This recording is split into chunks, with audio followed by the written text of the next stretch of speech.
Okay, commercial streams are go. Hello. Welcome in. Good morning, everybody. Feels commercial in here. All of a sudden, it got a little commercial up in here, didn't it? Let's get ready. Do I need a tie? We got things to talk about today. And you're in Berlin. I am. Just got here yesterday. How did the traveling go? Did it go okay? Kind of wintry. The flight, most of the things that usually go wrong went totally fine. Was it an early flight or a late flight? Like in the morning or in the evening? Yeah, there's so many different time zones on this trip. Like I'm thinking when you left. Okay, well, I left at, 11 a.m. my time from my cabin, and it was snowing at the time. Yeah.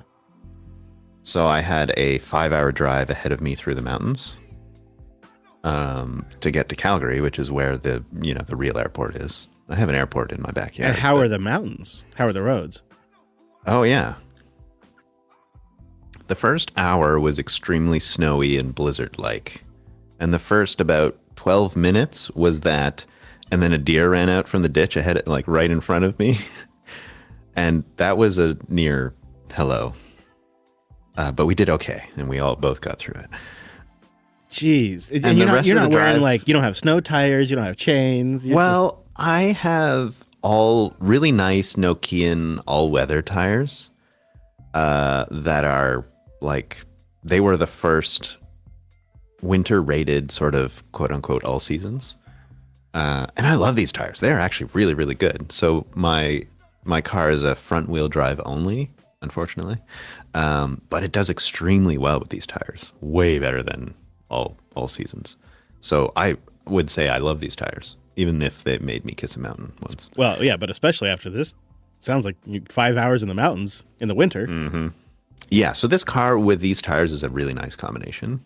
It could be better if I had dedicated winter tires, but this allows me to not need to change tires and store an extra set and all that stuff. But these have been amazing. So I would totally recommend them for anybody who's like occasionally in the winter. Like for you, that'd be so nice. They wear down a little faster because they're a little softer in the summer, but if you don't drive a ton, totally worth it. So I feel adequately equipped. So you get to the airport, flight goes pretty smooth. You get through security okay. Yeah. To Alex's chagrin, because he's been tracking what time I should be leaving my cabin versus what time I actually left my cabin, and then what time I should be at the airport for like his 3 hours ahead of time scheduling. He's a dad and he's responsible now. But I'm kind of the opposite end of that spectrum. So I've timed it perfectly so I can leave my cabin as late as I possibly can. You know? Yeah. I think Wes kind of does a similar thing. He's not showing Wes up. And I are very similar. He's not showing up and waiting at the gate for 2 hours. That's not. Why that's would not. you do that? No, that's not what Wes is doing. So I've timed it so I can get through, slight snowstorms through a 5-hour mountainous drive and arrive at the airport just in time to kind of like walk from the parking lot to security, which is empty at this time of day, which I know there's not really anybody doing international flights at that particular time of day on a weekday. So security is literally empty. I'm the only person there, which is amazing. And so everybody's super nice and they're helping me go through and it's no problems at all. So I could just like mosey on through security. And then I walk from security to my gate and they're boarding. It's glorious. Smooth. All right. Yeah. All right. You should not do it this way. This is not my recommendation. My only hesitation with that is not getting overhead luggage. That's my only concern because, man, do I hate the boarding and unboarding line. Yeah. But you know what, Chris? I've flown enough now in this last year that I have like extra special points and stuff. So I've moved up in the line of people that get called for boarding. So you're one of those guys now. Yeah. I am now one of those. I still, I'm with the herd in the back, but you're like, when they get through they like whatever it is, people that need like special assistance, and then they have like their first class members or their first class flyers, and then they have you. Are you like there? Are you like in third in the tier? Is that where you're okay. I'm like group number 2 now instead of group 12 or 5 or whatever it used to be. Guy. I know. I knew Brent when he was like group number 4. I knew him. I'm trying not to be the guy who's like, oh, I'm better than all you guys. But man, does that ever make it just that much smoother of an experience? And everyone should have that experience. Like, it should be a smooth experience for everyone all the time is kind of where I'm at. So where he's buying our tickets now, right? Right. I think I'm gonna renew my TSA pre. Because flying again recently, I was like, oh, I kind of wish I had it right now. Mm-hmm. Kind of wish I had. I mean, if you think about how quickly, plus like you've probably got some of the cards that reimburse the fee anyway.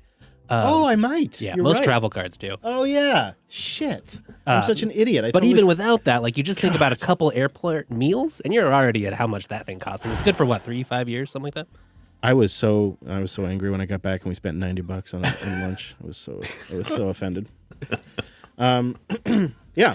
Well. Oh yeah. So, but the worst part of the trip. Yeah. So all that worked perfectly fine. Sorry, Alex. But the worst part of the trip is that this route is amazing because I can go Calgary direct to Frankfurt. I don't have to like go to Toronto or Vancouver or like Heathrow or anything. So I go straight to Germany, which is awesome. That's nice. And that used to be run by Air Canada, which is the airline I have all these points with.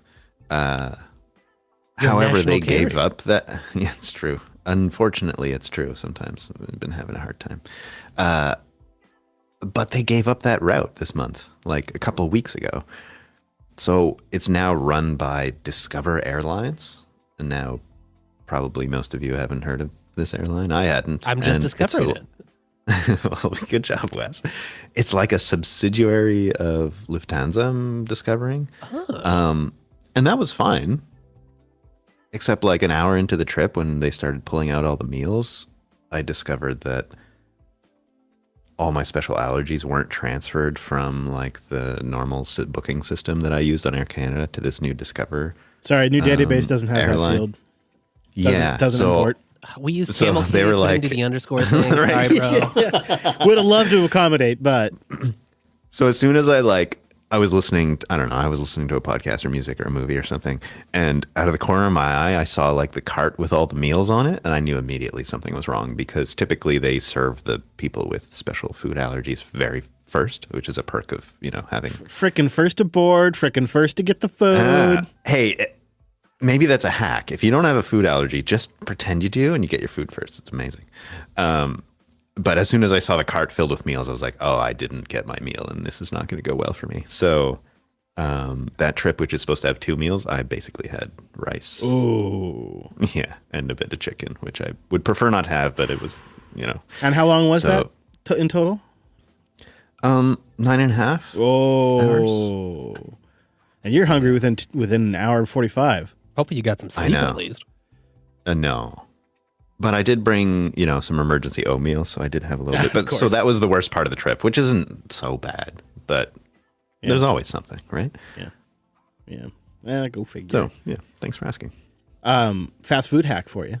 Along the similar lines of your allergy food hack. Yeah. Do you have a script? If you get a custom modification to your fast food order, they have to make it fresh. But if you just order the standard sandwich or whatever you're getting, they'll just take it from the heat bin. I heard someone say they do that with fries. They ask for like no salt or something, and then they have to make a brand new batch. So you get the fries right out of the basket, and they're I got to bring my own warm salt and now? crispy.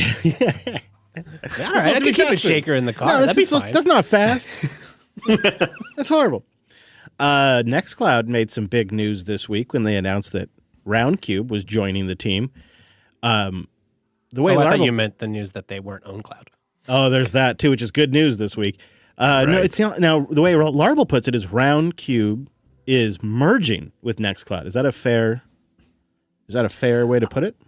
I think in the financial world, merge has very specific definitions, which is not really happening here in this kind of open source kumbaya situation. So I think maybe we're getting a language confusion here because he writes in the first opening sentence, the open source Roundcube webmail software project has, quote, merged with Nextcloud, the prominent open source personal cloud software. I think the companies are merging, right? But not necessarily the code bases. Is that correct?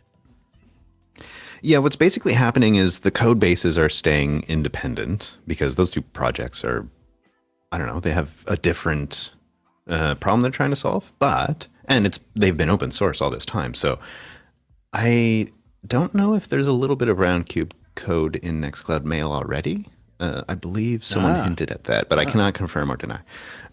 So that was always possible to share code bases. That is true of any open source project. But what's actually happening here, and the whole reason for this news and why it's noteworthy, is that the project is now coming under the wing of Nextcloud from a funding and maintainership perspective. So there's just going to be more money to fund the project, to have like a main maintainer who is stable for Roundcube and able to continue the work that Thomas has been doing. And he just wants to kind of step away a little bit. So it's trying to keep a great open source project alive, basically. That is great. I love Roundcube. So I'm glad to hear I'm glad to hear that. Sounds like they needed it. Yeah, I think we've seen a few like security issues around Roundcube recently, and it's stagnated a little bit because people have been really busy. So it's just an effort to kind of keep that great project going in a upward and onward direction. Maybe one day we see Nextcloud Mail turn into Roundcube, you think? Well, what is interesting is that there are some integrations between both projects already. So you can get Roundcube working in your Nextcloud interface, but you can do the opposite as well. You can have Nextcloud interface with your Roundcube installation. And so there are some connections there that have already happened in the past. They do need a little bit of love. So I think what you'll see is those integrations being a little bit smoother and updated and have a little bit of regular attention. So I think it might become more of an option at this point, but there's no like strict path of like merging Roundcube into Nextcloud Mail or anything like that. They both have quite different interfaces and are a bit for a different crowd as well. Roundcube being used by like a bunch of people in cPanel, right? And a mail offering for They just need just like mail. Exactly. Yeah. So I think there are enough similarities that Nextcloud, we have used Roundcube a ton on the back end, and I have it on a bunch of my personal stuff, but so we're familiar with it enough that it makes sense for us to continue to keep it alive, right? We understand it enough to do a good job there, I think. But they're different enough that it makes sense to continue to have them be independent. I'm not sure if that makes any sense. Yeah, that makes sense. I follow you. I was kind of disappointed to see some of the discussion of this get sidetracked into like, why you shouldn't host your own email. Who's using this? Of course. Mm. Yeah. I mean, not that there's not issues with self-hosting email, but like Roundcube can be deployed in a lot of situations where you're using some other party who actually sends your email and you just want to ingest and look at and have a little dashboard. I think for you your could email. probably. Doesn't Gmail still support IMAP? Right, yeah. Yeah, it does. I mean, you could really do that. All right. Before I get to how my Nix upgrades went this week, and then we'll start the show, I got a question for the class. You guys need to advise me. This is embarrassing, so I haven't brought it up before, but I want to know what you guys would do. So in January, apparently the beginning of the year, January 1st, 2023, I bought 3 Z-Wave leak sensors. Okay. These are my favorite. Apparently? For old Lady Jupes. Well, I didn't realize it did on January 1st. Yeah, for old Lady Jupes, and I installed them kind of down in the crooks of the slides. So that way if the slides leak, and I put one under the sink, so if the sink leaks, I have a little bit of a notification. And they're really tiny. They're just bigger than a quarter, and they're solid. They've been connected now since January 1st, 2023 to my Home Assistant system without any problem. Except I have no idea where they are. So what? We packed up for a trip. And we're like, well, we can't leave them in the crook of the slide because it might jam the slide coming in. And I'm like, well, I'll put them somewhere. And he does like, don't put them there. I'm like, no, I'm going to put them there because I'll remember this is where they are. And I put them in that spot. And now, as we're about to have the Pineapple Express hit the Pacific Northwest, and it's gonna rain so much that the nearby river will probably flood by Wednesday. It'd be nice to have leak sensors. Yeah. And I have no idea where they are. Is it in the booth? Huh? Is it in the booth? Nowhere. I mean, I've gone through the booths. Okay. I've gone through even just this weekend I did again. Over and over again, I've gone through and there's not a lot of places. There's not, overall. That's the worst feeling. And here's the other thing. They're still connected. Their batteries are a little bit lower. But they need a little beep on it, like a Find My. leak sensor? I know. If I had SDR really figured out, I might be able to. Maybe I could somehow like hone in on them with like a tricorder type device and find where they're located at. I got kind of something like this going on, except it's one of my YubiKeys, Uh-huh. and I dropped it on the floor. I was like in a meeting chatting, just kind of had it in my hand. I remember hearing it sort of clatter on the ground. Uh-huh.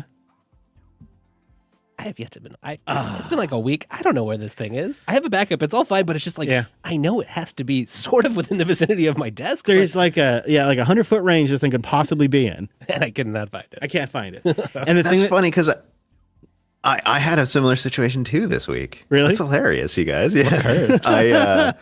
I got that new Pixel phone, right? The Pixel 7. Yeah. Oh, yeah. And I didn't expect it to come with anything. I expected just the phone. That's it. But it came with a cable, and it also came with like a USB-C to USB-A little dongle adapter.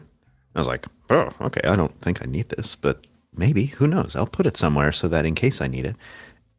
And then I looked for it like about 10 minutes later. I can't find it anywhere. Oh, yeah. I looked all over my desk, which is where I opened the box. You're right.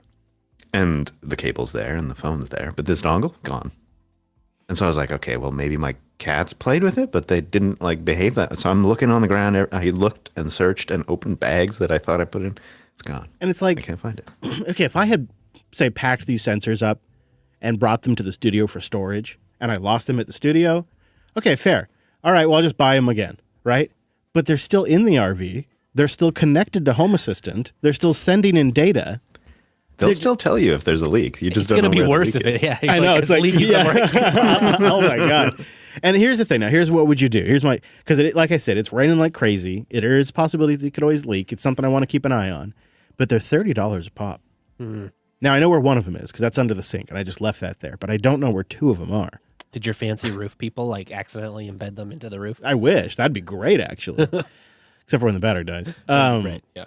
By the way, these are the Zeus 700 series, ZOOZ 700 series Z-Wave. I do give them a hearty recommendation. And they're also one of the smallest. And because they're Z-Wave, they stay very well connected. But would you buy them again? Part of me wonders if I bought them again, would the other ones then show up? Right. You know how that kind of thing And happens? I mean, you could probably still use all of them, right? You just have more leaks. Yeah. There are more places I could put them. But I here's think the fact they're still connected after almost exactly a year is impressive. Yeah. And I think you should buy some new ones because $60 for two new ones is a small insurance fee for what they could Compared to potentially water save damage? you from. Mm-hmm. That's fair. Yeah. Here's the other awkward thing about that, though, because that was kind of what I was thinking. But then here's the part that I just feel really weird about for some reason. So then I've got to like add these new water sensors. What do I call them? Because the existing ones are still online. Like, do I rename the old ones to like can't find leak sensor? Yeah, like, just add a missing tag. it's going to be so clunky. Like when you look at my device list, I'm going to have basically the same devices. I mean, it's just so weird. I just You should hate make it harder for yourself and rename both of them to just like a series of question marks. Right. So in 6 months, you don't even remember what they are, let alone where they are. I'm just embarrassed I'm in this position because the worst part is like, I was like, no, I'm going to put them here because I know I'll remember this. What I've realized is, and I assume your very kind wife is above saying I told you so. I don't know about that, but she has helped me look. This is when I realized, okay, I got to make a note. Next time I do something like this, I got to make a note. I think you just tie a string to all your small devices. Yeah, strings going everywhere. What I really would like is to be able to some way permanently install them, but it's kind of a tricky spot. What I'm trying to. You can only get Epoxy? Jeff to come up so much. Yeah, epoxy man and get Jeff up there. Yeah. You know, epoxy is actually a terrible idea because if you like embed it in epoxy, then it won't detect leaks because you're sealing the device. Of course. And then, of course, I also can't replace the battery. All right, so Nix 23.11 is here.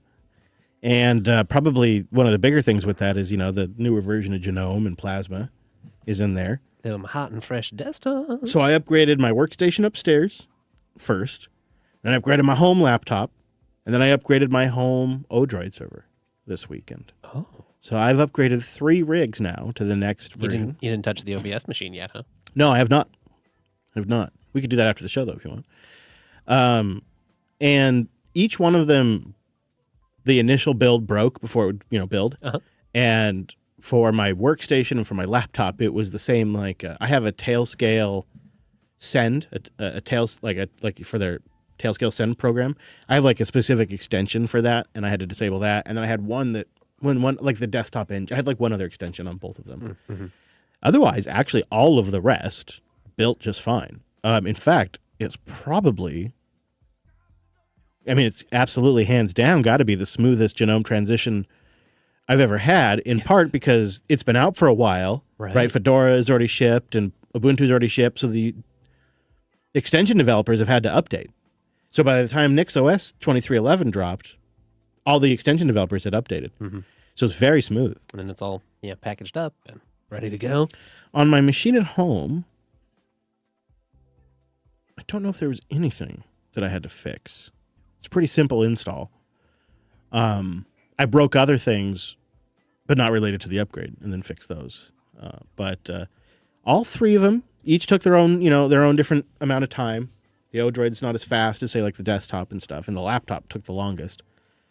But yeah, it went really, really smooth. There's just not a lot to report about. It's just a nice, solid upgrade, and Lots of good stuff in the release too. I did the boot option, so I kept using the system all day until I was ready to switch over, and then I just rebooted. And then see what happens. Mm-hmm. All right, yeah, tell me what's in there. Well, LexD now supports virtual machine instances to complement the existing container support. All right. There's a bunch of new services too, like FRP, a fast reverse proxy, Wayfire's in there, Castopod, that open source hosting platform with a bunch of podcasting 2.0 features. Yeah. That's in there. You just go to services.castopod. I like that.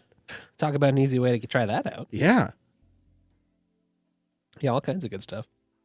This is good to see because it's kind of like Debian. How about a new sudo that's implemented in Rust, sudo-rs? Hey, yes, do. Kind of like Debian. There's more and more things being built on top of Nix. So like when Nix updates, a bunch of other things just get a lot better too. Yeah, isn't that the truth? That's kind of great. I had some Nix successes this week too. Not upgrades, but usability. Did you now? I'm still relatively new to this.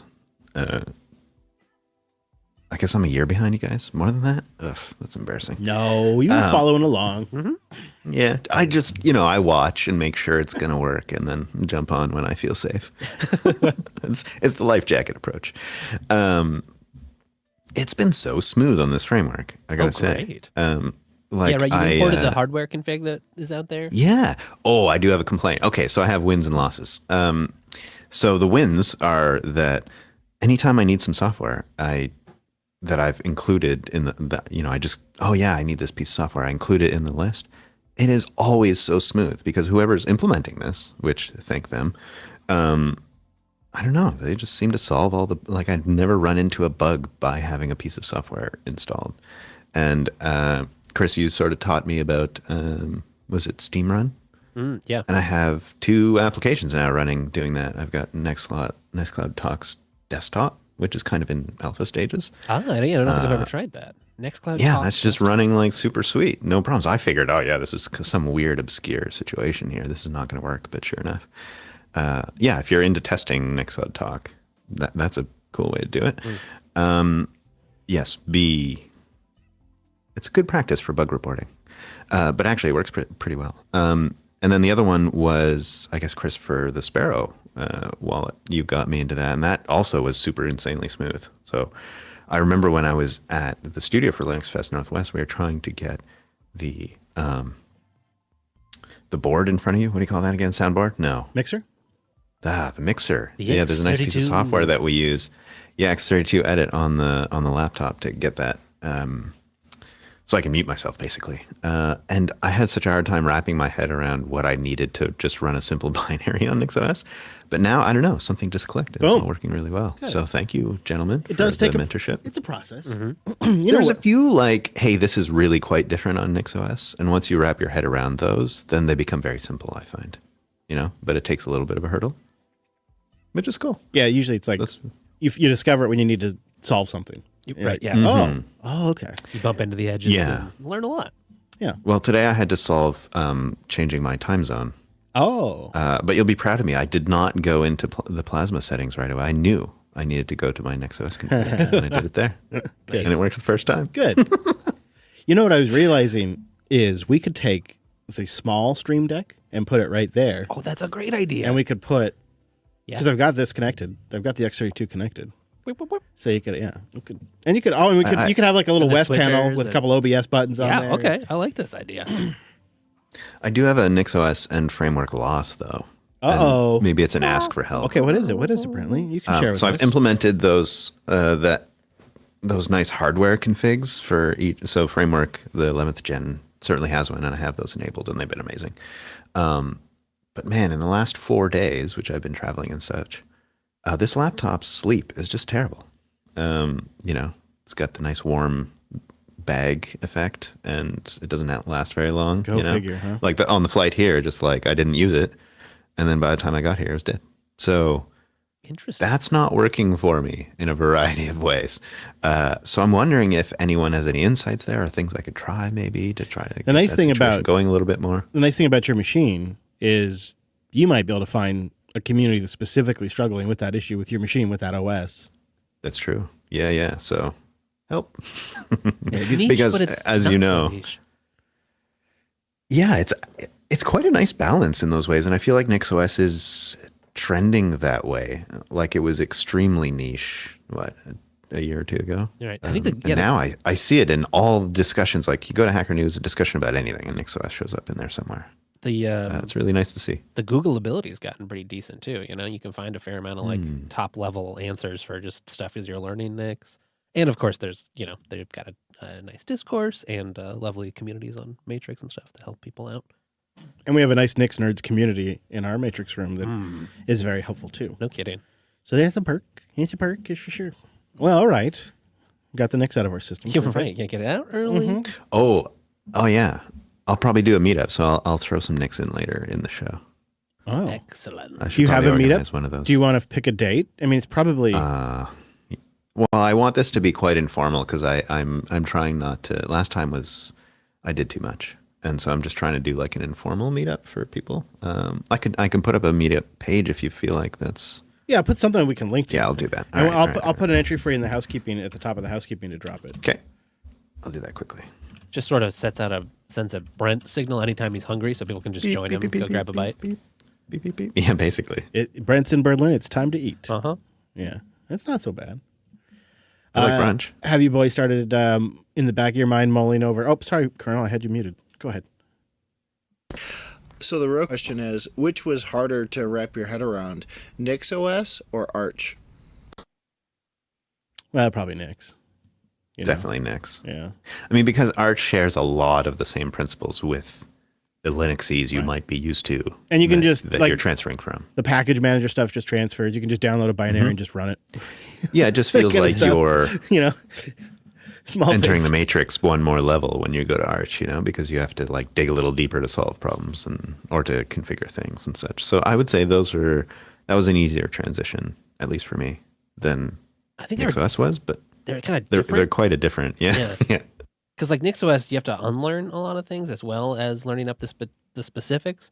I think the things about Arch were more just like, oh, well, I've never manually configured that before. It wasn't like a whole new system. It was the system that I would have interfaced with all the time. It's just Arch was the first thing that forced me to like, oh, you got to get really serious about like manual partitioning or whatever it was. But in Nix, it's more like you configure it in an entirely different way. Right. Yeah. That is bespoke to that one So- operating system.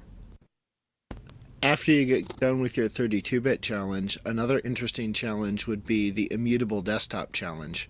We're all running immutable desktops though. It's going great. Yeah, it's going. Yeah, I mean NixOS is immutable. Although I do want to check back in with Silverblue. I do want to do that soon. Maybe for I 40. think maybe Ubuntu for, Core. Yeah, I that think too. in a month or two when they get stuff out. Still been meaning to try. I'm quite interested in that one. uBlue as well. I haven't really given that a shot. And honestly, I should probably give Endless like a good solid couple day try too again. Oh, that would be fun. Mm-hmm. That's probably the most user focused one. I don't know, but that was such a smooth upgrade. I really liked it. Are you guys wrapping your head around predictions? I'm trying to start. I don't think I've got anything solid no. yet. Not really either. I I'm just looking gotta at our predictions from last year, and I'm feeling like I want to up my game this year. So, Oh, geez. but that pressure just makes it worse. It does, yeah. Yeah. Because now you're rejecting all your ideas. Yeah, I am. Oh, now I'm getting worried. I'm not good at this. Hey, we should do a call out for predictions from the audience as well, I suppose. Oh, yeah, you're right. We need a checklist, or several checklists, it seems. Oh, my gosh, Brent. It's so crazy. You don't even know. Well, I sort of do. Yeah, you do. You probably do. I'm going to make a note about that, too. So we have that. People can start boosting that in. All right. How we feeling? Feeling like it's showtime? Showtime. I have two things to do before we start that. One is to empty my bladder, but the other one is to do this meetup. Secrets out, folks. Thanks for letting us know, Brent. Yeah, well, That's you won't what we forget hear it in the now. background. Brent will be stepping away for a moment to drain the lizard. Please stand by.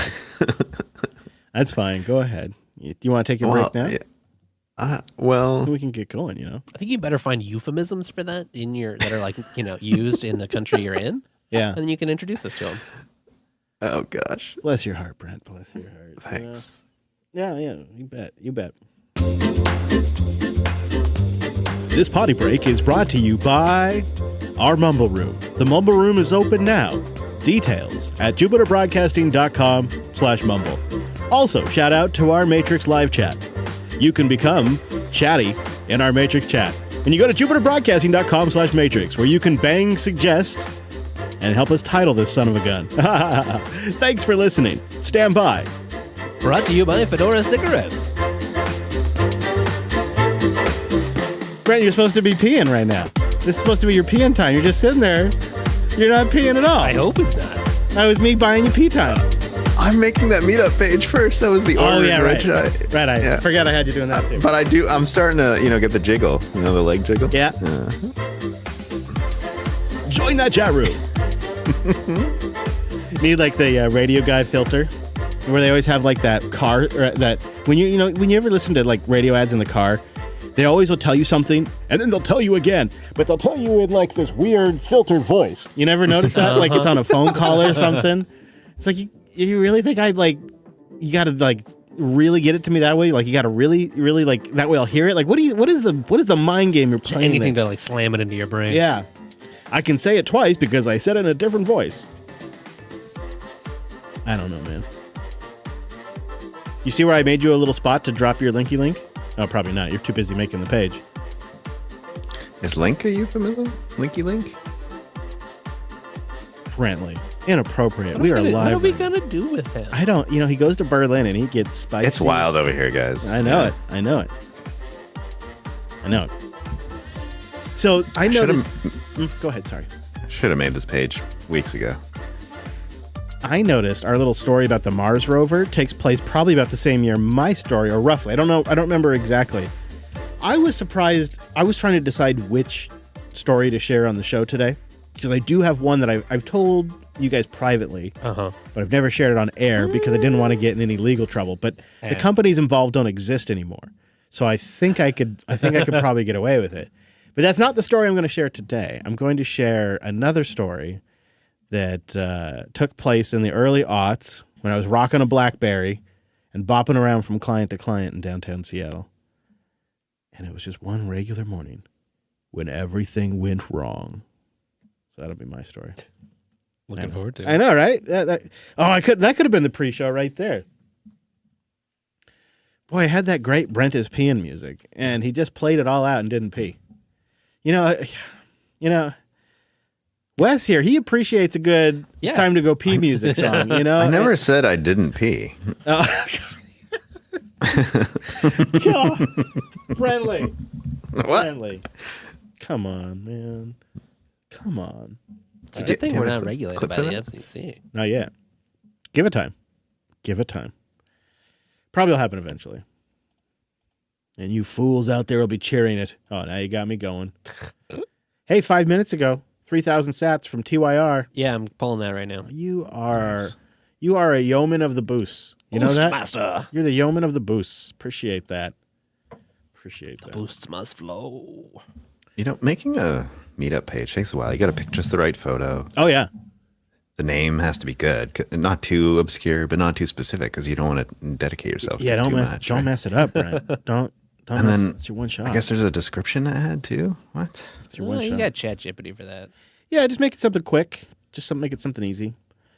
Oh yeah, I can modify this before it gets published too, right? You I'll can do modify that. it anytime. We just need a link, so that's not bad. Why am I like holding my pee and doing all this stuff? I don't even need to. I don't know either, dude. Why are you? You don't have to. It's all right. So, Oh, Wes, did you- sorry, there was a problem editing this event. Please review the form and errors. I'm sorry. Guys, this. Oh, you can't put not a description. Just say Brent's back in Berlin, and it's time for another meetup. Details to come. All right, thank you. You could just write not a description in the description field. Oh my gosh, she's such a rebel. So I got to ask you, Wes. Oh yeah, okay. Have you put your pre-order in or your order in for the Cybertruck? No, I haven't. I think it could be a good dog hauler. It could be a good, commuter.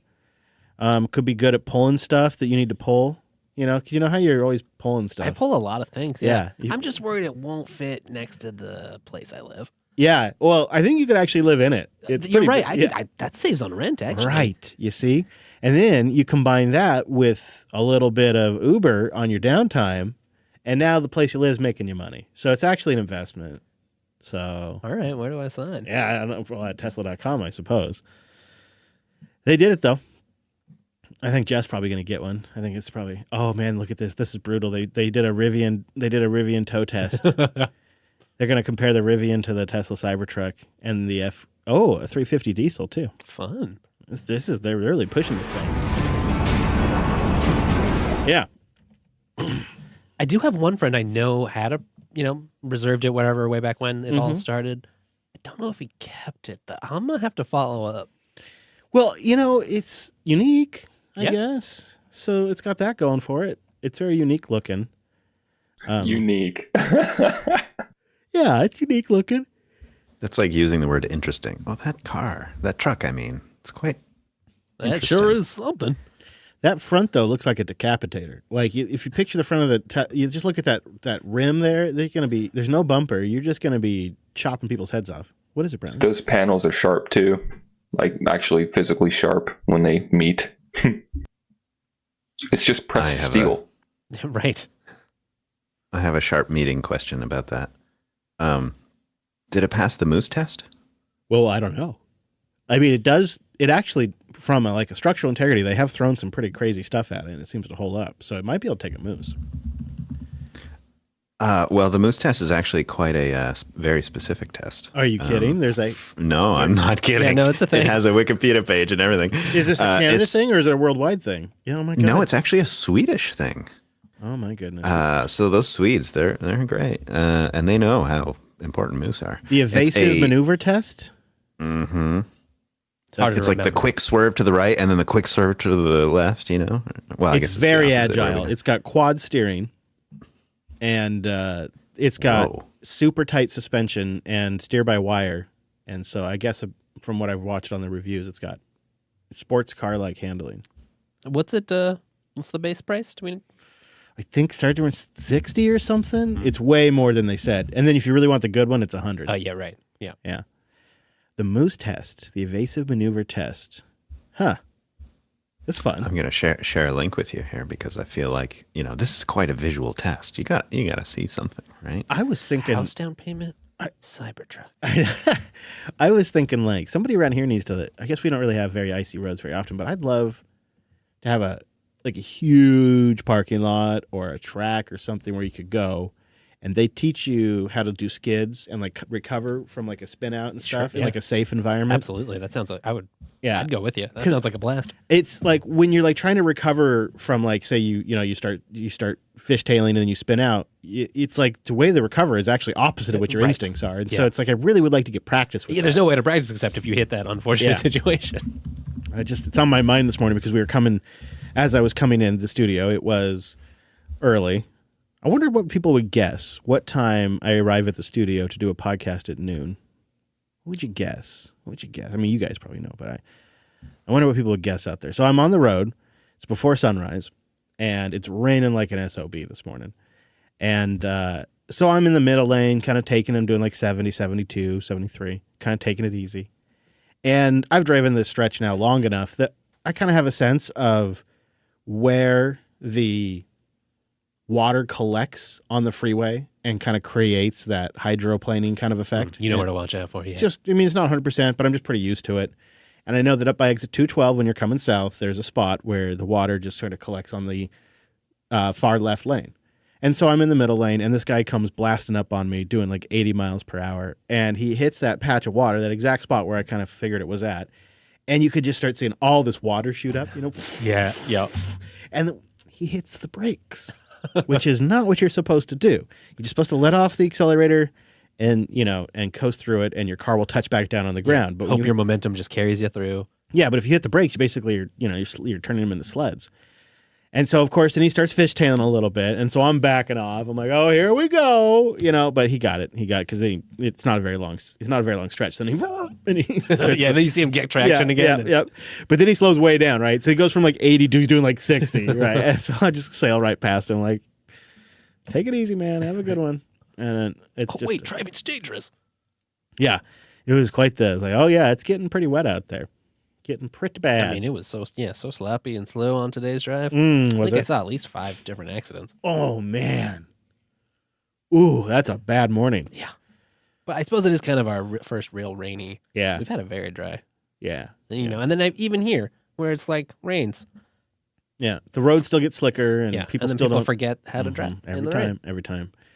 The one nice thing about coming in really early is that there's like nobody practically on the freeway. That was probably like the 3 or 4 people I saw. That guy was like nice. One of them. It's like, so that part's great. But man, you gotta be careful out there, people. And listeners, be careful. You're important to us. All right. Looks like I had that once. Yeah, I had that once. I was on the highway, and then all of a sudden you realize that you're a passenger of your own car. That's really an uncomfortable situation. That's a good way to I put did it. as you did. I just lowered my speed and hoped that I stay straight on the road, and I stayed straight. But wow, that was really, really unexpected and uncomfortable, I can tell you. Yeah, it's alarming. I think one of the best things about driving in a winter climate like I have, I guess, but some places in Europe as well have that, and is that becomes just second nature when you lose traction, and it's such a great tool. I feel like every driver needs to have experience with that, because it can save you. Like doing the right thing versus the wrong thing in that situation can change the outcome quite a bit. Mm-hmm. Yeah, I just saw a video the other week of a Class A motorhome going down the freeway, and he's passing somebody. It's a 2-lane highway, and he's passing somebody in the left lane. And so, that's always like, what are you doing, buddy? Right. And I think it's his front driver steer tire blows. And he hits the brakes, which again, when your tire blows out, that's again, your instinct is to hit the brakes. But the problem is that all that forward momentum starts going crazy, and you lose control of the vehicle. And he goes off into the barrier and then off into the grass and just boom, boom, rolls. And the RV just starts falling apart as he's rolling. And what you have to do in that situation is you have to accelerate. And again, it's kind of counterintuitive, and you panic. And it's practice. I wish I could just practice that stuff somewhere safe. Tell you what. By the way, Brent, I can tell you here in Switzerland, new young drivers, after they got their driver's license, they have to pass 1 day of special training for these kind of situations. They have to pay it by their own. That's smart. But they have to do it now. They have to do it. Brilliant. And probably that saves lives. Yeah. Oh, for sure. Do they teach how to change your own flat tire as well? Because I feel like every single driver should have to do that at least once, but nobody knows how. No cars come with a spare anymore. Why would you? Yeah, that's true. I'm old school. We were in like a rental, and it just comes with like a fix a flat kit. It's just not. It's just like a spray stuff. You're supposed to spray in the tire. I don't know, but the problem with that is it just makes a huge mess inside that tire. Of course, right? Ginormous mess. Which guess what? The shops love. They just love it. Mm-hmm. Okay, I think we're in the go position. Golden Dragon has a blown tire experience and a. Oh yeah, Golden, tell us about box. it. Tell us about it. What happened? Yeah. So I was coming back from. I was about an hour away from the terminal, from the FedEx terminal, and the morning we have to do like a inspection to see, hey, make sure everything's cool.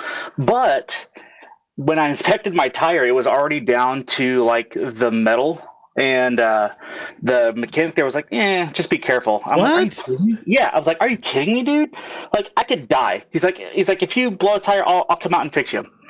I was like, fine, fuck, this dude's not going to do anything. I don't have any, I'm just a lowly driver. So I'm driving pretty slow. I'm already an hour and a half away. I was doing one of the smaller towns in the region.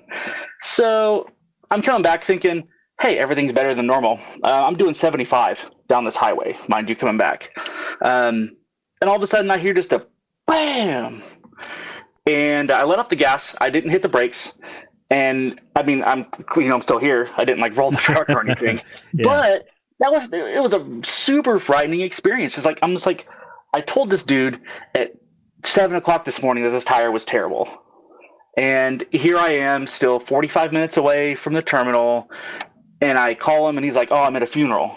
I'm like, are you kidding me, dude? Like, I'm stuck out here in 105-degree heat, no water left. And everybody else is doing their thing, Wow. And I'm just like, and he knew he had those plans when he told you to come out and fix it too. Absolutely. I don't see why he wouldn't. And he knew that that I was going to be stuck out in like BFE. That's terrible. What a class act this guy is. The other thing was, so that was my second to last day at that job. And I got back and I'm like, I don't even want to come in for my last day. Like, why should I at this point? I did. And it was probably a mistake, honestly. Yeah, I've had a few moments where I've quit like that. I'm like, I'm not actually coming back. I don't often do that, but there was one situation. It was also like a 4-hour commute. I do that every Sunday. Yeah, you quit and never come. I'm never coming back, you say. Mm-hmm. Yeah. Yeah. Hasn't worked yet. I've been noticing a definite uptick in people that quit Twitter a couple of months ago are back. Yeah. Yeah. And it's kind of funny. Some of them are friends of mine and stuff. They still have like pinned to their profile the I'm leaving Twitter tweet, but then like underneath it's like, a tweet that's like an hour old. And, like, That's embarrassing. Oh no. Yeah, all right. Okay. Chat room. Please do bang suggest as we go along. Mumble Room, we're going to be sharing stories. If you got a good, tight, like 2-minute story about like a technological disaster, tag Wes or I in the chat room with like mum and our name and let us know. We could try to work you in if we're not running long. If we don't work you in, it might just because we're running long, but then we could always share them in the post show. So that should be excruciating and fun at the same time. Hard tech or soft tech? I think whatever you want. What is the Jeff? What's the difference? Well, I mean, solar's technology. Oh, sure, yeah. If it's as long as it's just like a disaster. I want to hear Sure. Jeff's story. I'm sure he has a doozy. Oh, I would imagine Jeff's got a few doozies. I don't know. I don't remember a lot. That's the problem. But blowing up a 10,000. That's how bad they are. He just dollar gets inverter's fun. I instinctually remember that there was a time when I really screwed up because I was SSH into 2 systems at once, and I thought I was on the dev system and I was on the prod system, and I distinctly remember but I couldn't tell you what I did. Classic. But the reason why I remember is because I remember that sinking feeling in your stomach when you hit enter or whatever and you realize, oh, I just screwed up big time. I remember that, but I don't remember what I did. I don't remember how it went. So I was like, we got to do this now because these stories are fading. Something like that happened to me at my current job. I'm not telling that story today. Maybe when I'm a couple of employers past this one, it'll make it here. But, Hi. Hey, Neil. Howdy. How you doing? As well as it could be. Oh, geez, you sound like you got the plague. Well, it's not a digital plague, is it? I hope not. That would be very weird. I don't know how I'd be infected with the digital plague. But no, I heard earlier that we're talking about, technology horror stories. Yes, we are. You got some for us? I mean, if so, save it, but, we want them. I might. All right. We want your best one. We want your best one. Yeah, give us a good one. That's got to be nice and tight because we won't have a lot of time. But yeah, give us a good one. All right, what do you think? Do you think kind Master Brentley is standing by with his recorder? Brentley, please report to the gate. It is time to board the Linux Unplugged airplane. Come on in. We are more like a Spirit, just FYI. I'm fine riding Spirits. Jeez. The recorder is ready. All right. Oh, Good. yeah. So tag us in the mumble room or in the chat room when you're ready, when we get there. Brentley. I have a question. Yes, sir. Do you want the recorder in the upright position or the down position? At least for takeoff, keep it in the upright position, and then once we get past the intro, you can take it down. It's fine. Okay. We'll take off the seatbelt sign. All right, here we go in 3, 2, 1, record. Hello, waveforms. Hey there, Drew. I think it even works. Hey there, Drew. I say hi to Drew. I say hi. Do you guys say hi? Hello, Drew. Yeah, I didn't know if you were saying hi there for a second. Hey, Drew. All right, 4 count, everybody. 1, 2, 3, 4. 4. Nice job. Let's get a little I think room he was cap. golfing there. Yeah, 4. With Brentley on Brentley's end, especially, we need a little room cap. So Hey. no moving, breathing, sneezing, typing, coughing, farting, etc. In 3, 2.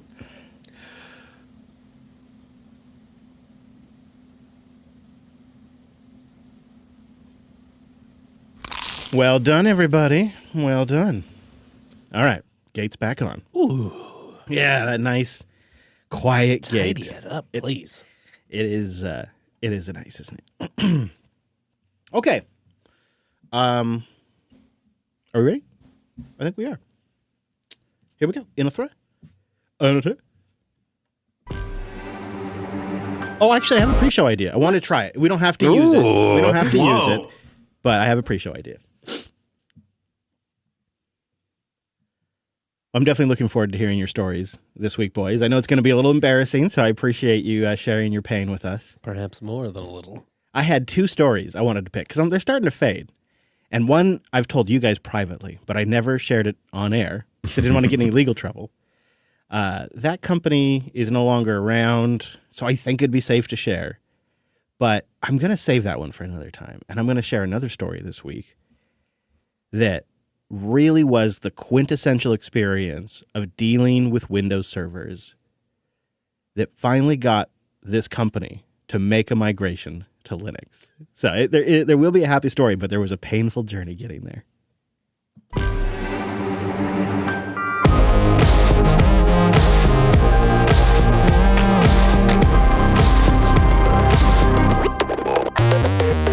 Well, hello, friends, and welcome back to your weekly Linux talk show. My name is Chris. My name is Wes. And my name is Brent. Hello, gentlemen. Well, stay a while and listen because it is our worst mistakes and bad situations that we've gotten ourselves into. This week, our embarrassment will be your entertainment, and then our new favorite way to check the age and health of all of the disks in a system at once with a beautiful GUI. And then we'll round out the show with some great boosts and picks and a lot more. So let's say good morning to our friends at Tailscale. Tailscale is a mesh VPN protected by WireGuard. That's right. It'll change your networking game. I've got no inbound ports anymore. Everything's on a mesh network protected by WireGuard. Go check it out and try it for free on 100 devices. Go to tailscale.com/Linux Unplugged. 100 devices and 3 accounts too. I mean, that is a lot. I'm on the free plan and I use the snot out of it. Tailscale.com/Linux Unplugged. Yeah, I kind of want to see that, what listeners out there got such a home lab that the free plan doesn't work. Yeah, let us know if you're out there. What are you doing?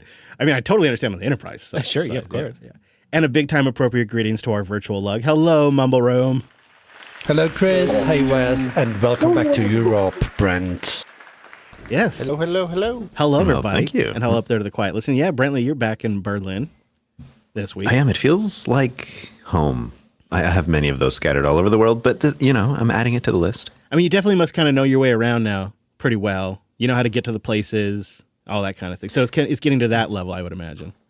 Yeah, I got from the airport to my hotel without needing maps or searching or having to ask kind strangers how I get to places. Or actually, our Mumble Room has helped me in the past quite a lot. So, yeah, it's not, and I have, all the right apps, not the official apps. Those aren't that great. You need like the community apps that are doing things better and faster. And, so it feels like, oh yeah, I'm back again and got back into the groove and everything's going well. Well, we'll have more on that in a little bit in the show, but I want to take a moment and let everyone know big news this week. LinuxFest Northwest 2024 announcement, just on the heels of the mini-fest that went fantastic. LinuxFest Northwest, the full event, has been announced for April 26th through the 28th, 2024. Oh boy. Yep. It's here. It's here, and the call for sessions and / speakers is open. They're looking for like 30-minute lectures or 90-minute hands-on labs or even full-day workshops or mini events. Oh, fun. Nice range there. We'll have a link to the call for speakers in the notes. And then also a call for sponsors. LinuxFest is free for everyone to attend, and it's run by volunteers. And sponsors are kind of how we pay all the bills to make it. And you know what? There's things like, of course, you have facility costs, but then there's like little events and stuff like that. So there's a lot of opportunities for sponsors to kind of come in and make a nice local impact. We'll have links to all that in the notes. I feel like it's a weird feeling I'm having right now, which is I remember just giving a talk, like it feels like yesterday. Yeah. And now that they're already open. Maybe on behalf of the listeners, maybe I can ask the hard questions. Will it be at the usual event? What's going on? At the regular venue? Location? Yeah, so we do have a confirmation that we'll get access to some of the venue. We don't have 100% confirmation of all of our regular spaces, so we're kind of still keeping things open and up in the air, but we do have the green light for the Bellingham Technical College. Well, that sounds wonderful. It'll be good to be back. Yeah, I mean, things are kind of still up in the air in terms of like, do we want to have other locations as well for certain things, or do we want to have mini events going on other places? So we're still kind of sorting that out as a team, but the actual fest is back, and it's going to be busy for us. We're going to be hitting Scale, and then LinuxFest, and then Texas LinuxFest. It's going to be a busy Q1, Q2 for us. I hope you guys are up for it. And very excited if you didn't get to make it to the mini fest. Well, the full fest is back, and I think it's probably going to be quite a hoot. We hope we can see you there. We'll have, of course, meetups and all of that getting together as it gets closer, and we'll have details on that. So this week, we were inspired to share some of our more embarrassing stories because an individual that worked on one of the Mars Rover programs back in 2003 at JPL, which we're familiar with, shared their story that potentially could have led to the destruction of the rover. Say it ain't so. Derailing the launch and probably costing, NASA and JPL over $500 million. And it all happened during a routine test. You're testing the motor. They have this complicated system where they have a test motor and they wire it all up, and then they put the actual production motor in there and see if the terrain they just put it through damaged the motor at all. And they don't really take the motor apart because it's very intricate, but they can check the voltages on the motor and see if it's properly ramping up and ramping down as they would expect. And if it doesn't, if there's some blips in there, that kind of indicates that maybe there's a problem they need to look into.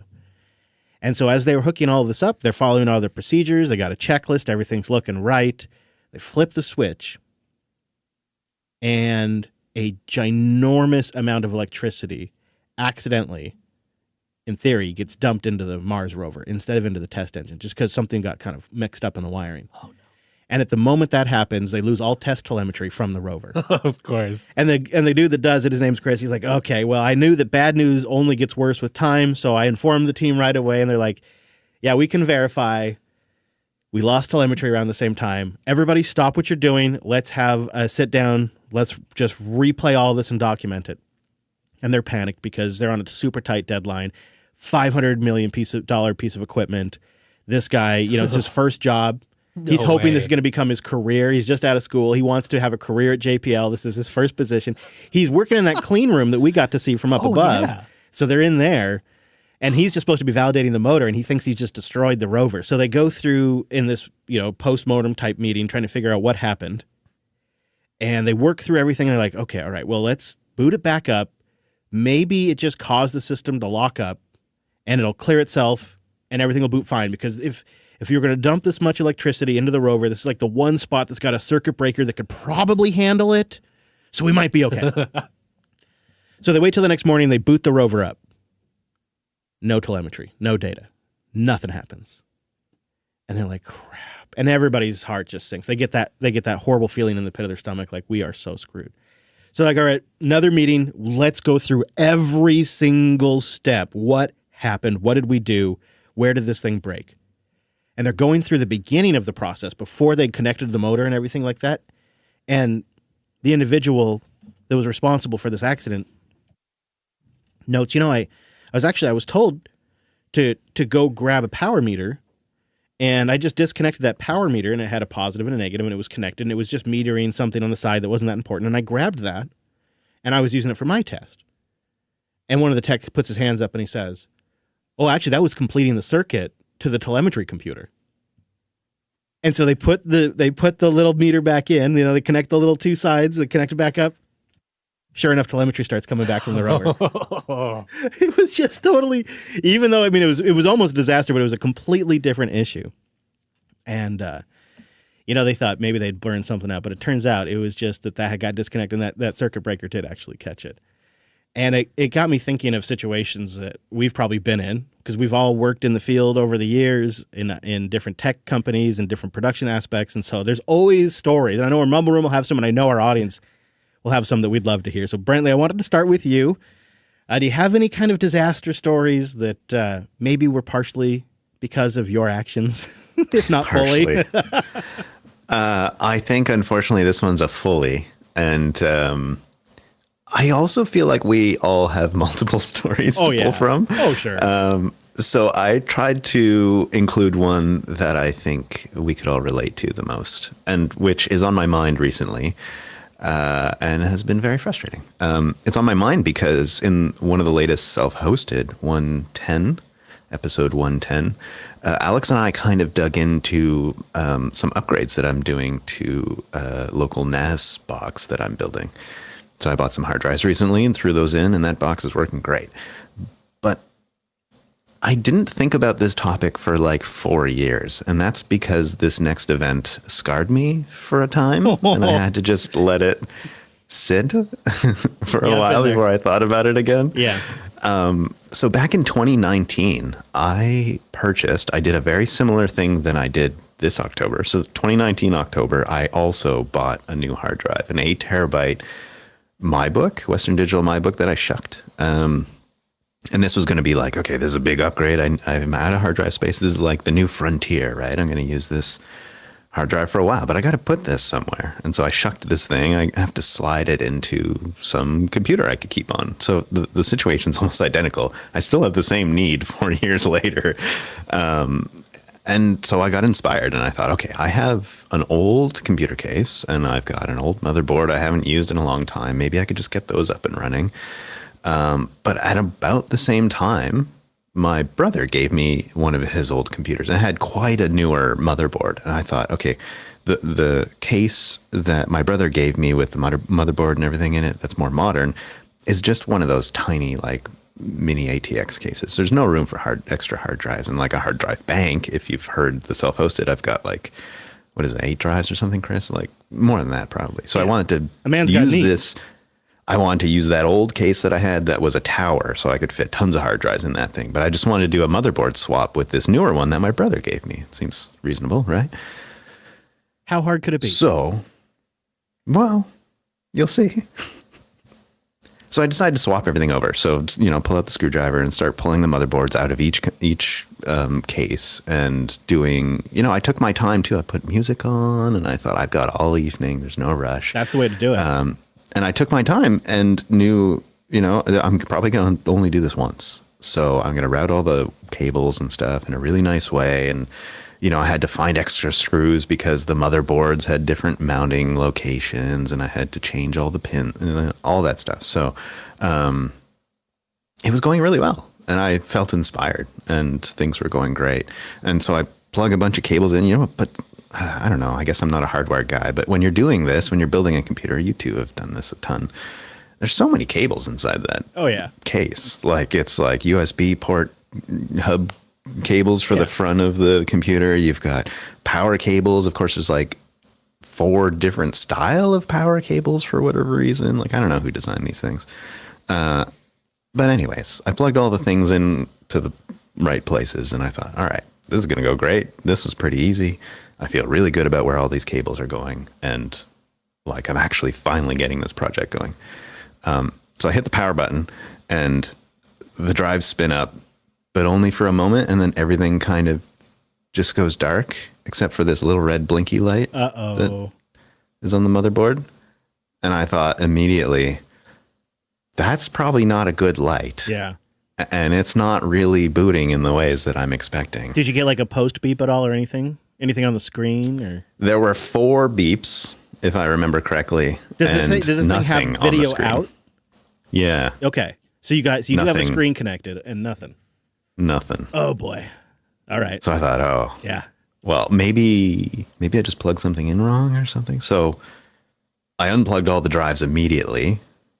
Well, okay, I turned the power off first and unplugged all the drives immediately because I thought if there's something wrong with this motherboard, I certainly don't want it to affect the drives that I have information on that I care about. So I took a long time, probably like an hour of like double checking all the cables and making sure, yeah. And I was smart enough to take photos of each motherboard before I took them apart. So I double checked, all the cables are in the right spot. And so then I'm like getting desperate and I thought, I got to pull the manual out and read about this new motherboard. Like maybe I'm doing something wrong that I'm not catching. So I read and read and read. And in fine print, I do find this little statement that maybe is helpful. And it says something like, do not plug a USB hub into the IEEE 1394 port. I thought, I don't even know what that port is. So I had to look it up. And sure enough, you're probably giggling, Chris, the IEEE 1394 port is a FireWire. Firewire.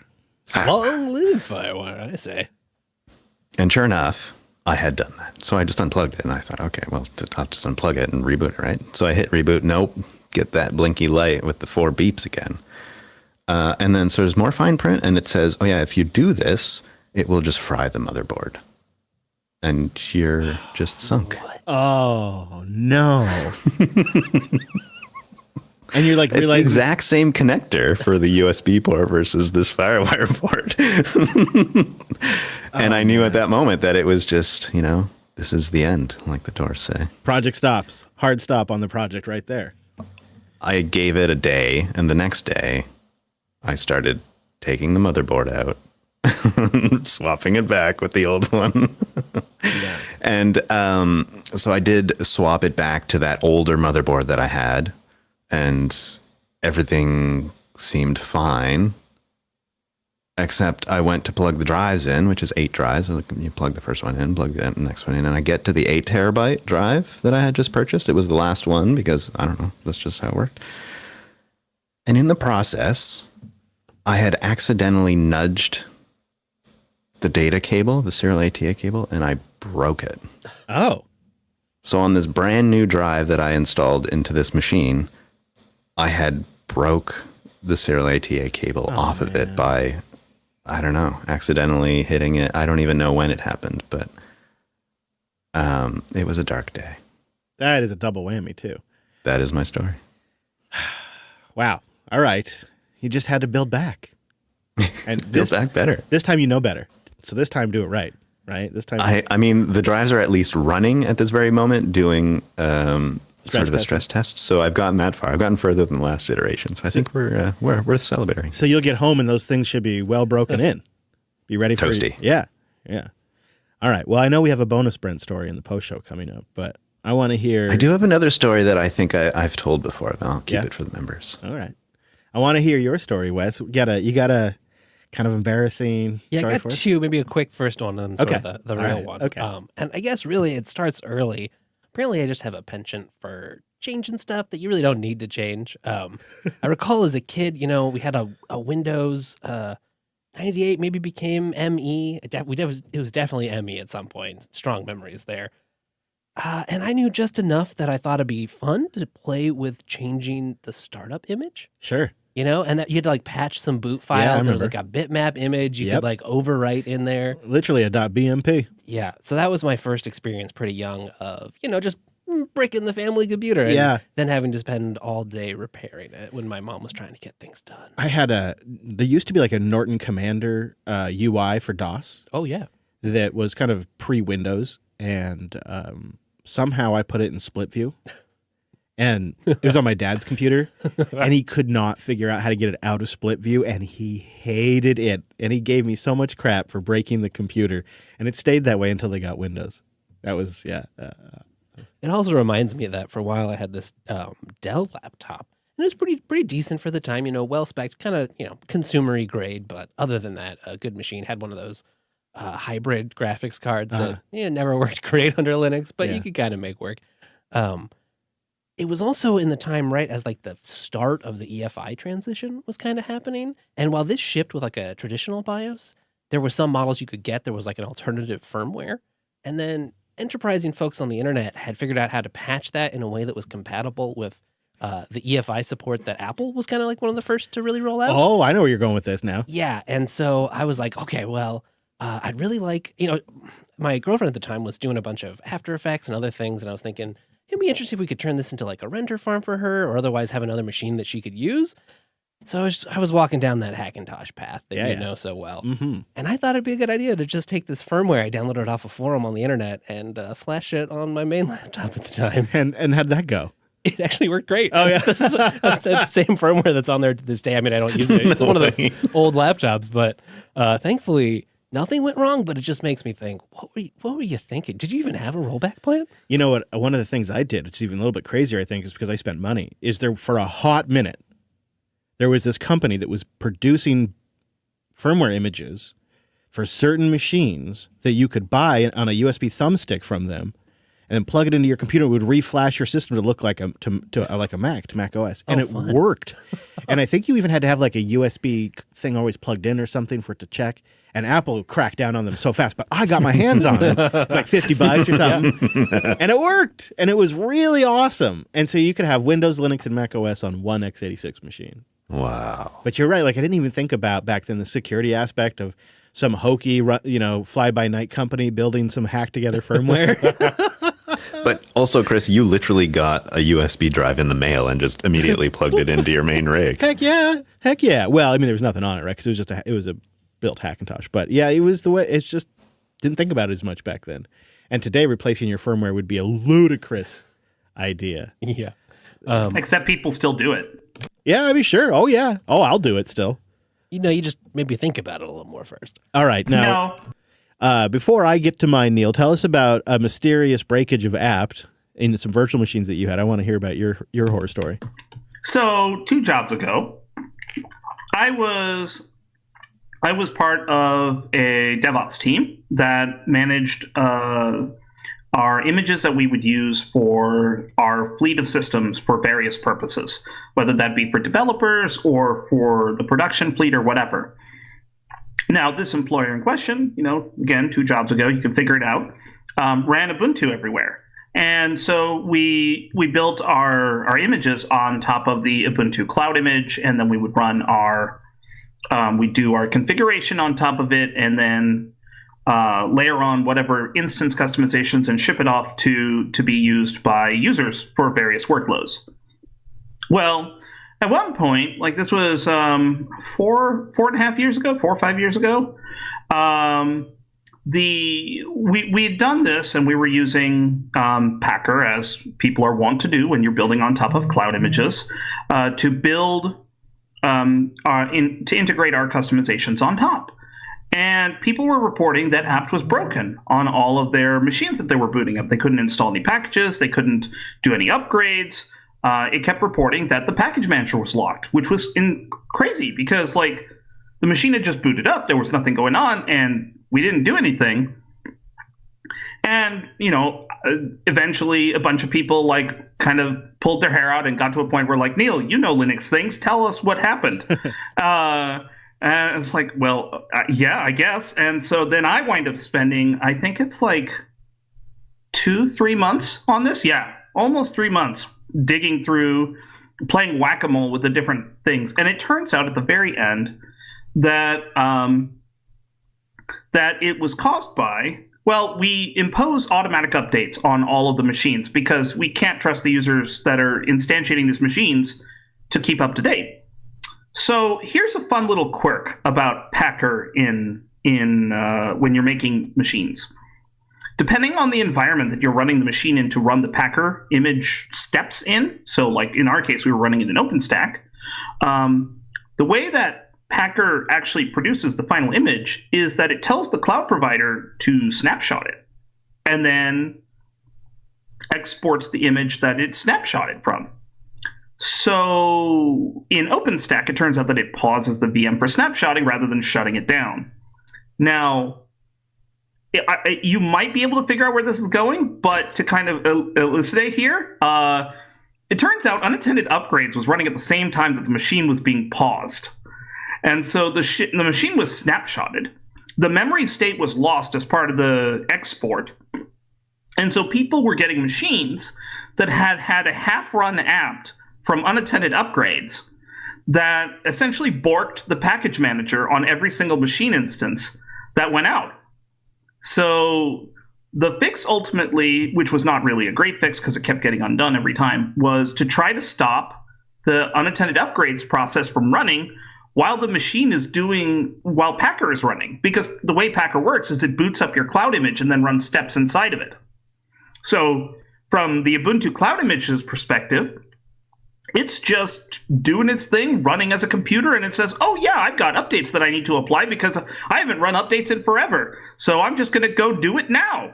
And so we wind up in this horrible situation. It turned out it was very hard to fix because there's a bunch of different ways that apt gets invoked for doing unattended updates or update checking or whatever, and every single one of those different ways causes the package manager to be locked. And I don't have it anymore, but I have I don't have access to the Git logs because it was, again, internal to jobs. But I'm staring at a screenshot from a presentation I did where it's like, yeah, Packer doesn't do this. We have to now stop the service, and we have to do it every couple of minutes to make sure that it stays stopped because it will start itself and break the machine when we snapshot it. Wow. How frustrating. How frustrating is that? Thank you. All right, we'll get a couple more here in a moment. I know, though, Wes, you have one more for us, don't you? I got two more. Two more, One's Wes. quick, though. Yeah, okay. Just in the theme of me, updating or playing around with firmware things I shouldn't. Yet he continues. Yes. Yeah, I know. Yeah, it's a pattern. I think I've stopped.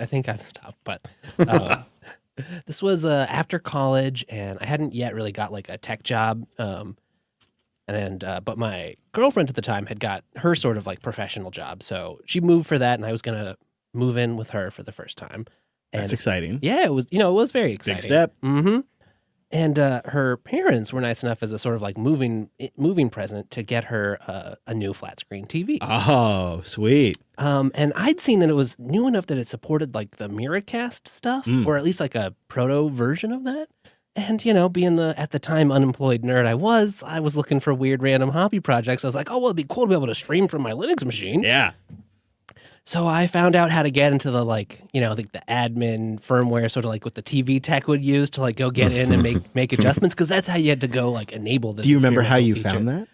I mean, got to be more reading sketchy forums on the internet. Oh, here's this model, and, here's the right commands you can press at the right time when it's booting, and so I get in there and, I enable stuff and I'm playing around, and I accidentally click on a button that enters into the state where you can load in new firmware from a USB drive. Right on. But I didn't have any firmware to load. I didn't have a USB plugged in, but I didn't know how the interface worked. And so what I thought was going to be the back button was actually the button to trigger loading. And so it just bricked itself right then. Because it just tries to load an empty image. That's terrible. And, I turned it off and on. I tried to press whatever I could. Nothing was working. This is a gift from her parents, from your girlfriend's parents. Did you own up to it? Because did you go I don't have to admit to this. We could just claim technical failure. Yeah, I did. But I didn't own up to the tech that we called, and it was still under the 1-year warranty. I don't know if that would have covered what I was doing, but I just played dumb, and I was like, it was working. We went to bed after watching a show. I tried to use it the next day, and it just wouldn't turn on. Because you could see on the board the power light after the converter and stuff was all working. It's just no output. The rest of it was never going to work. So thankfully the tech just replaced it, and I was it was okay. Well, I mean, technically the firmware went bad. That's a component. It's funny because you kind of would hope today, when they maybe because consumers are a little more savvy today, they would try to do some sort of sanity check and maybe see if there's a file there, see if you got a drive mounted, see if it's a valid file before you start writing, those kinds of things. That would be nice, but it's extra bloat, Chris. You just don't need it. Whoa there, Neil. Whoa there. Hello. Channel open there, Neil. Channel open. And then, all right, here's the... Wait, before you go there, actually, I'll use that break. We'll share that when we get back. Channel's still open, Neil. Channel's still open over there. It shouldn't be. I turned it off. Well, no, it's not. I'm very confused why it's stuck. Yeah. I'll mute you while you get it figured out. All right, so as Wes finishes up there, we'll go to ad, and then we'll come back with the Linode.com/unplugged. Y'all head on over there. Give them a little boost. I'm hoping for a renewal next year. Give them a little stat on their charts. You know what I'm saying? When you need a computer that you're probably not going to brick, and if you do, they got great rescue capabilities. You're going to just roll right back. You just roll right back. It's really nice for nice fast systems, too. You just want to try something out. I like it better than a VM. Linode.com/unplugged. All right. Well, a few years later, I find myself helping to manage the chef infrastructure of a company. And this was a lot of fun learning stuff. I have no particular love for Chef, but it was working. It was a system that worked at the time. It was doing a lot of configuration management, and they'd rolled it out to pretty much most of their fleet. It was kind of, I came on board as this, they were kind of switching over from their legacy in-house system and adapting stuff to Chef. It wasn't a huge fleet, but it was a couple hundred KVM servers running a few thousand VMs. We tested on those. Those were working. We were trying to be pretty diligent. We had various QA environments, and this was running there first, and all the dev teams were involved, and they had to kind of if not write, at least approve of the chef recipes that were going to be running the servers that was running their software. But of course, not everything was in configuration management. Of course. And one of the things I was working on was a recipe that was going to help updating our host file. So, it would go make sure, write the host file, make sure it matched, make sure it had the right, the right name for that machine. It was also searching the right domains, everything that needed to be happening. Sure, okay. Unfortunately, some of the machines that had not yet made the complete migration were still running Chef. They just weren't using it for everything. They were using it to install some of the base stuff, the common libraries that all the hosts needed to do the, run the machines. But they weren't using it for the hosts file. And I didn't know that. Of course. So I go and it's the data rolled out. We'd sent all the notices. We told people we were doing it. I hit that button. Machines start updating. Looks like it's all going well. I log off for the night. You go home. Yeah. Oh boy. So you've left. Because it looks like the deploy's gone well. We've checked things. Yeah. But you don't know it's broken and you've left. Yeah. Okay. And then I get paged at 3 a.m. because the chef server's not working. So one of the machines, and this probably wasn't even supposed to be running that recipe that had a problem with it, was the chef server itself. So, okay, I go figure that out. I roll those things back. I think, I look around. It doesn't look like anything else is really affected, that at least that I have purview into. Get the chef server up and running. Think it's like 5 at this point. I'm like, okay, I can go back to bed. And then it becomes clear that, I guess a little context, this company was in the, related to the telecom space. They were kind of doing analytics on top of phone calls. And that meant that the phone calls actually had to flow through our servers to, let people communicate, to have a working call connection. Oh, man. Some of the machines that were still using custom host files were the SIP systems. And that meant I broke calls. Oh. Jeez. Oh, Wes. Yeah. Now, thankfully, once the people who actually, those systems I wasn't an expert in, I didn't really even touch, or at least normally didn't think I was touching. But of course, this rolled out to the entire fleet. Those people alerted me to what's going on. I was able to roll back that host file change for everything, and then they had to go manually restore. Wow. My story kind of starts with an unattended update that I wasn't aware of that causes chaos in the background that I have to kind of put together. Oh, that's what's happened? Yep. So it starts like any other day. There was some days where I would drive down to Seattle and I would see a couple of Seattle clients. And it was December-ish, right about this time of year. So it was kind of cold, but it wasn't freezing, but it was very dark and rainy. And I had to get to my first client in downtown Seattle up in one of the buildings at 7:30 a.m. It was a gynecologist office, and I had to get there before they opened because I had to get things fixed for them before it started business day. And, they specialized in cancer treatment too. So the type of work they did was really kind of time sensitive and really kind of doesn't really allow for downtime because they never really take a break. And so I was like, okay, I have this hour from 7:30 to 8:30 a.m. and then I will be able to test and have everything ready by 9 a.m. So I get down there and it's almost 8 a.m. And my BlackBerry, because it was 2003, my BlackBerry, whatever it was, starts buzzing like crazy, starts going off. And I'm getting tickets, and I'm also getting phone calls, and I'm getting emails, and it's all coming in at once. And I'm like, it's like 7 a.m. You need to calm down, right? I'm like, what is going on here? This is horrible. Well, it's a new client that I'd been assigned a week or two, and at most I'd gone in there and I'd kind of done a little like walkthrough of their network. I kind of documented what servers they had, what applications they were using. You hadn't even gotten to the stage of like implementing any new changes yet. Hadn't even logged into a server yet. Wow. In fact, I don't even think that morning, I don't even think I had the admin credentials for their Windows domain server. And I'm like, okay, well, tell me what's going on. And what they report, and I remember it so clear because I always hated these user reports. The internet is down. I can't get on Internet Explorer. The internet is down. And so because the internet is down, we can't schedule. Well, this client was Kenmore Air. They're still around, and they're an airline, a local airline. And they have a lot of scheduling that they try to keep track of because they also are like a subcontractor for Alaska Airlines. So they do some local flights for Alaska Airlines. They have like certain commitments, and if they don't meet those commitments, it costs them a ton of money. So everybody's in a panic. All right, so I wrap up with the client, and I spend like what feels like the longest 20 minutes navigating 5 miles in downtown Seattle because I had to get like on the other side, uphill, of course, and compounding matters worse is that it's raining and it's dark and people are trying to get to work and I'm trying to get to this office, and it was not fun. But when I get to Kenmore Air, which I still can picture walking through the front door and the gal there is laying it on thick. Like, oh, we're so great. We're so grateful you're here. You've got to fix this for us. The boss is really freaking out. Okay, well, tell me what's happening. Well, we don't really know.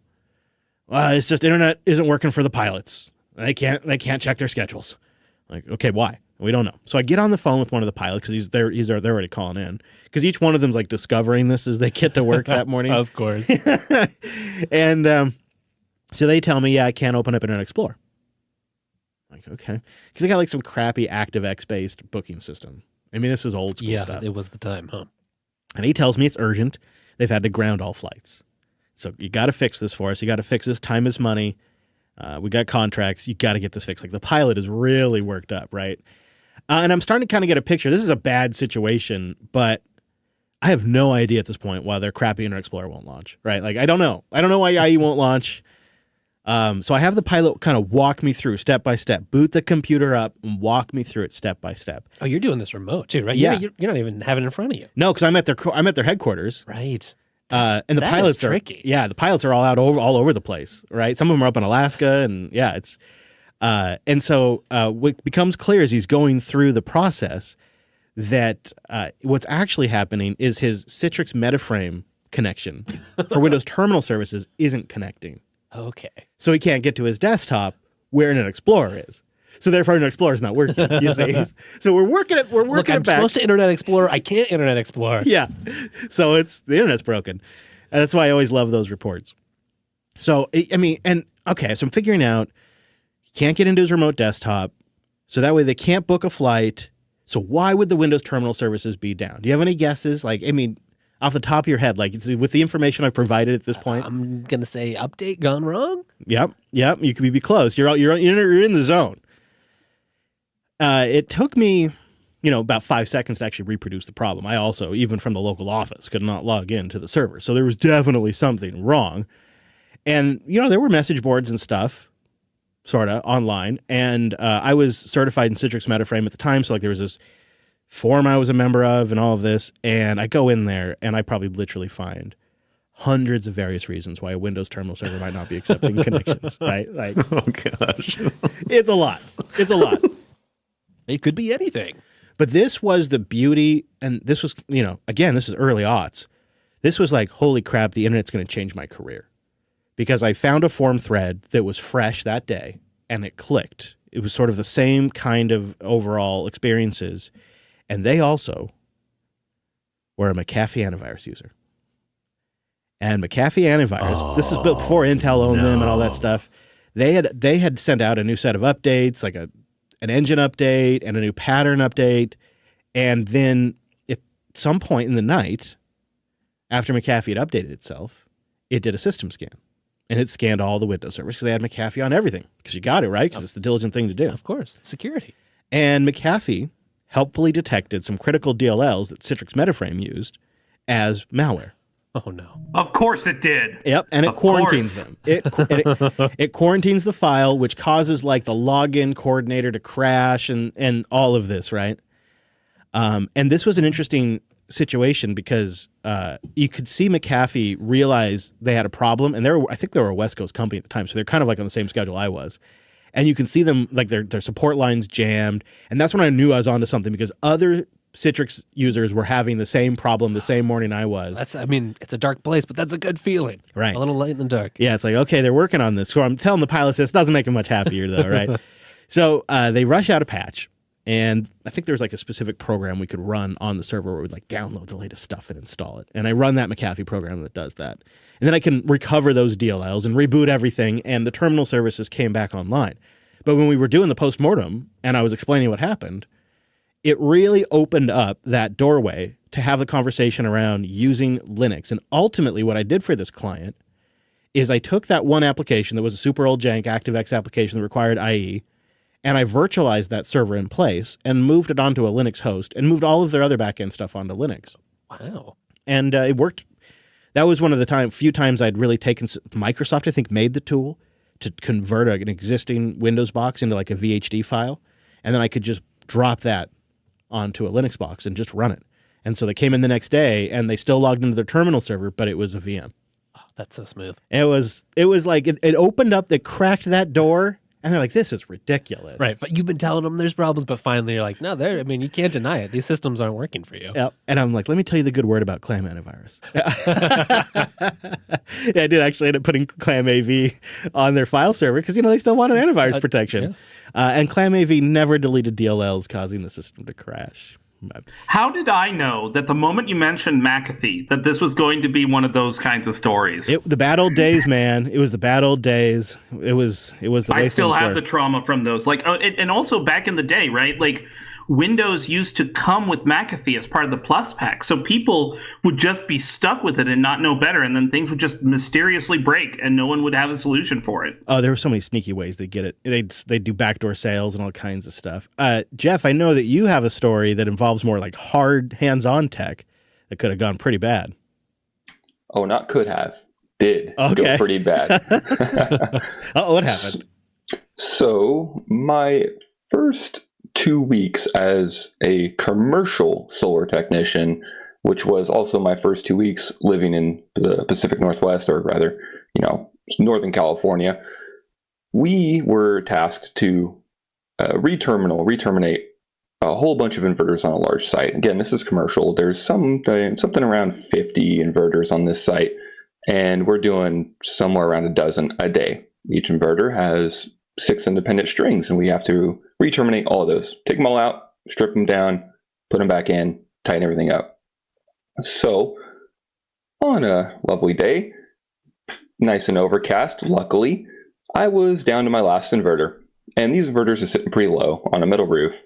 And I just repositioned myself as my screwdriver tended to push forward a little bit and arc out the strings. Uh-oh. AC to DC, positive and negative DC arc. All the AC was off, but DC is always on these things. Positive, negative DC arc. This thing went, and it went hard. Typically, I've arced out stuff inside inverters, residential stuff, and you might get a little bit and it'll just go out real quick. No, this thing wouldn't go out. It just kept going and going and going.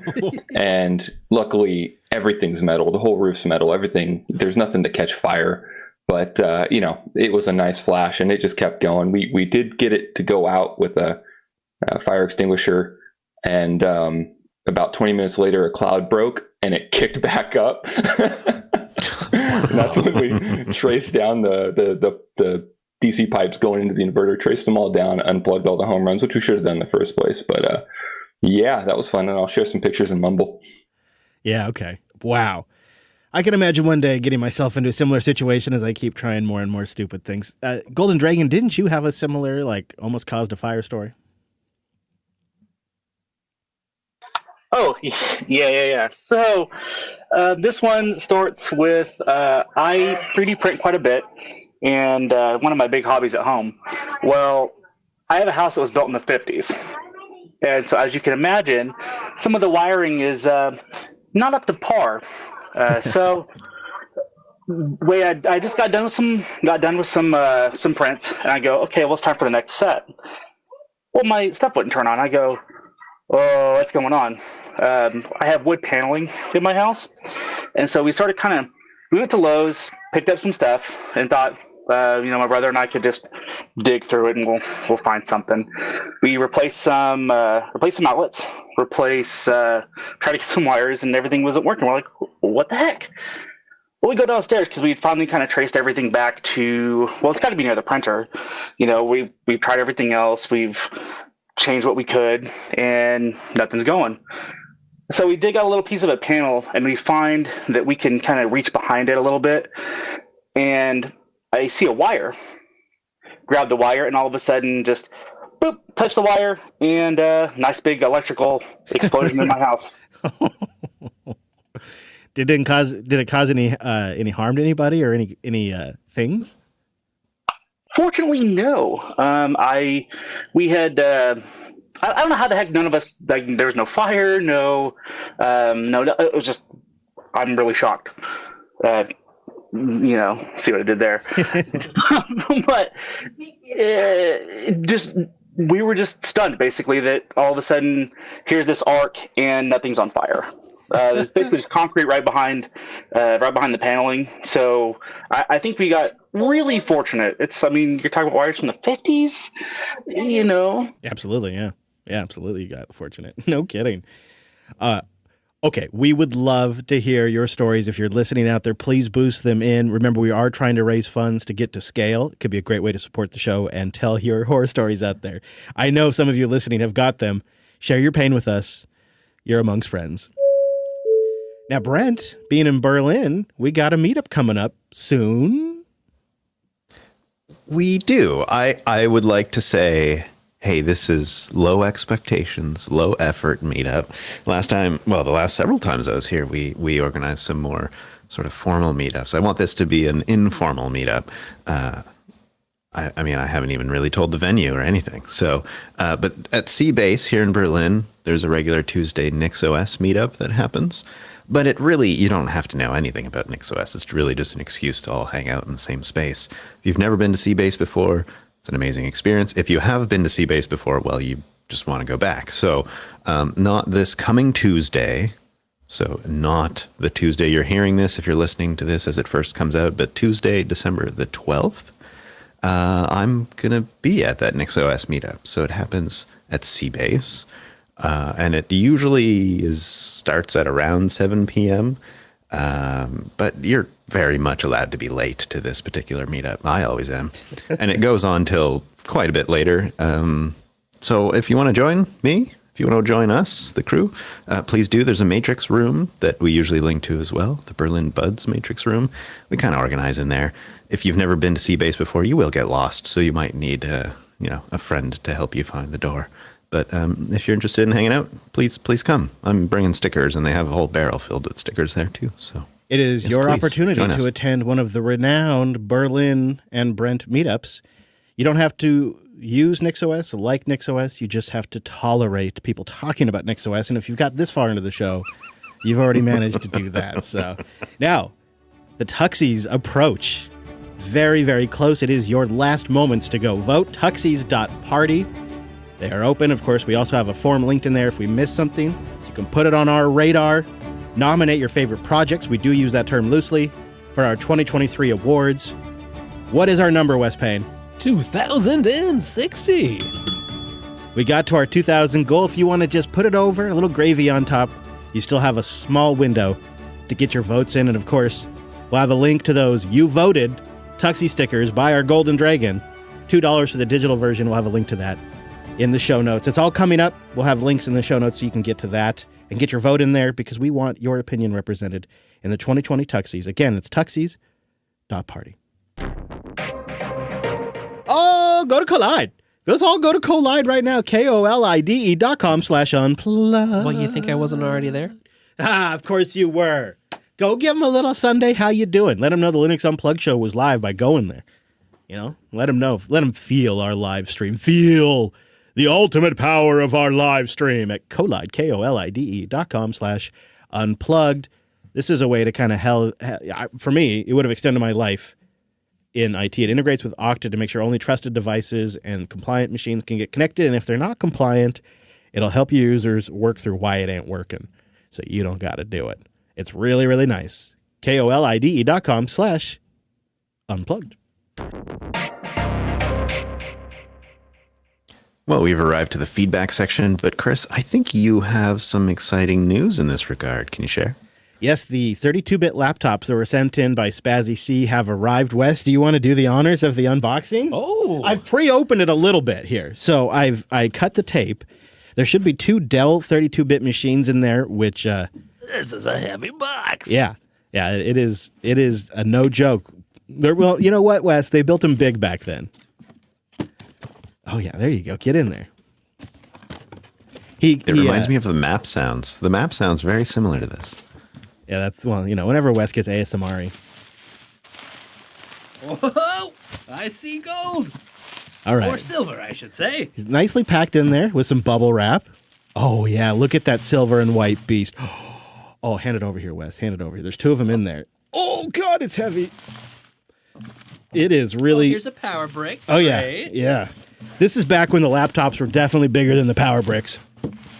A Dell Inspiron 6400 with Media Direct keys and, hard drive LEDs. It's a big boy, Brent. It's a really big boy. Oh, yeah. It's got VGA on the back. It's making me a little jealous because little 32-bit laptop I have is like a tiny little netbook. Now, Wes, so now I feel inadequate. Wes pulled out a second one. It's got a DVD drive, so does this one. It's got a Ubuntu Mate sticker on it. Yeah, these are nice-looking rigs. These are going to do just fine. It has a Mate sticker. That's so perfect. Thank you, Spazzy C. He sent these in so we could do this. That's a huge value-for-value contribution. And I was looking at my notes, because I keep notes. I think Spazzy's been listening since like 2014. Wow. Yeah, how about that? So that's really exciting. We're going to be digging into this. We will have details on how the 32-bit challenge is going to work next week, so you can participate as you listen along at home. I don't know exactly because the holidays are coming up, but we are roughly targeting, this is a soft target, but we are roughly targeting perhaps our first episode of 2024 for the 32-bit challenge. We don't know for sure yet because we're still working everything out. I guess that means we've got work to do.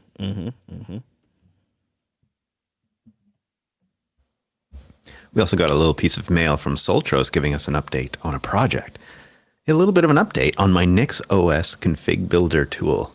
I'm still ironing out some of the bugs, but if everything works right, anyone should be able to take a plain old NixOS ISO, boot it up on a Steam Deck, run my config builder tool, select Steam Deck support.nix in my tool, and it should build Valve's game scope, including the Steam Deck firmware, and set up GNOME Shell, which is a more touch-friendly desktop.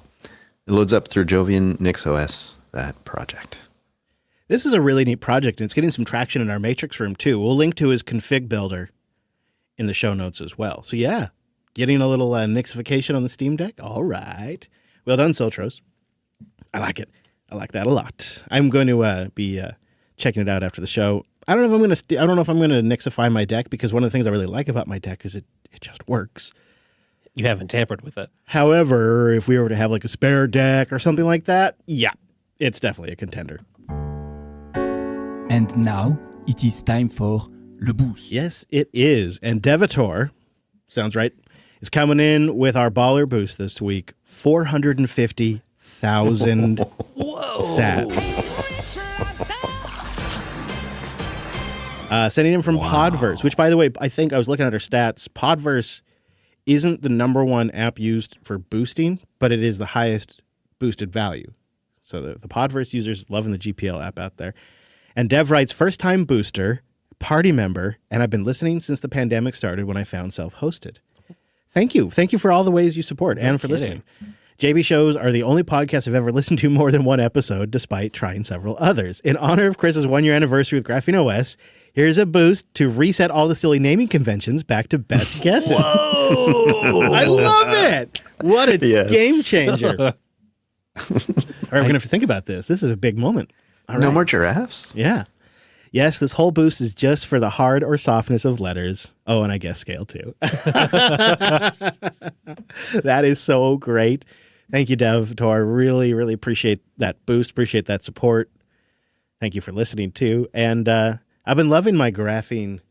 Ooh, it feels so weird to say it. OS. Huh. Now somebody just needs to get us to stop saying genome. That would be great. The Dude Abide boosts in with 340,000 sats.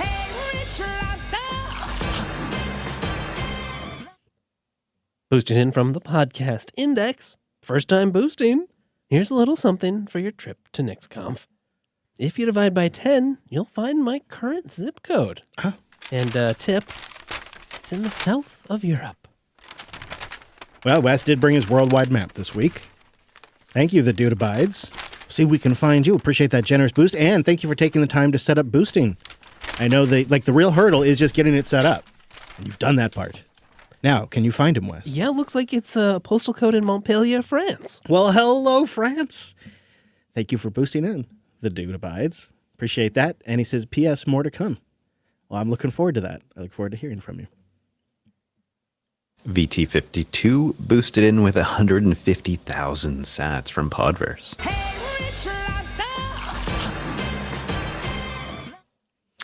I'm not sure about your fuel efficiency, but I figure this should at least get you to about Portland on your scale trip. Best of luck, and I'm looking forward to excessive amounts of NixOS coverage. Wink, wink. Who, us? Never. VT, thank you. You know, I was just doing the math again, too. And when we did the math for driving down there in car or RV, we did it at $6 a gallon because California is extremely expensive. But by March, it's possible gas prices will be down because they're coming down here right now. It's like regular. The lowest I found right now is like $3.39, something like that. And it starts changing the math a little bit. So we may get in the nice spot where we get a good amount of support. We get gas prices come down a little bit because we're either driving cars or driving RVs one way or another. Fingers crossed. Yeah. Thank you very much for that boost, VT, and for that support. Bamham 182 comes in with 100,000 sats.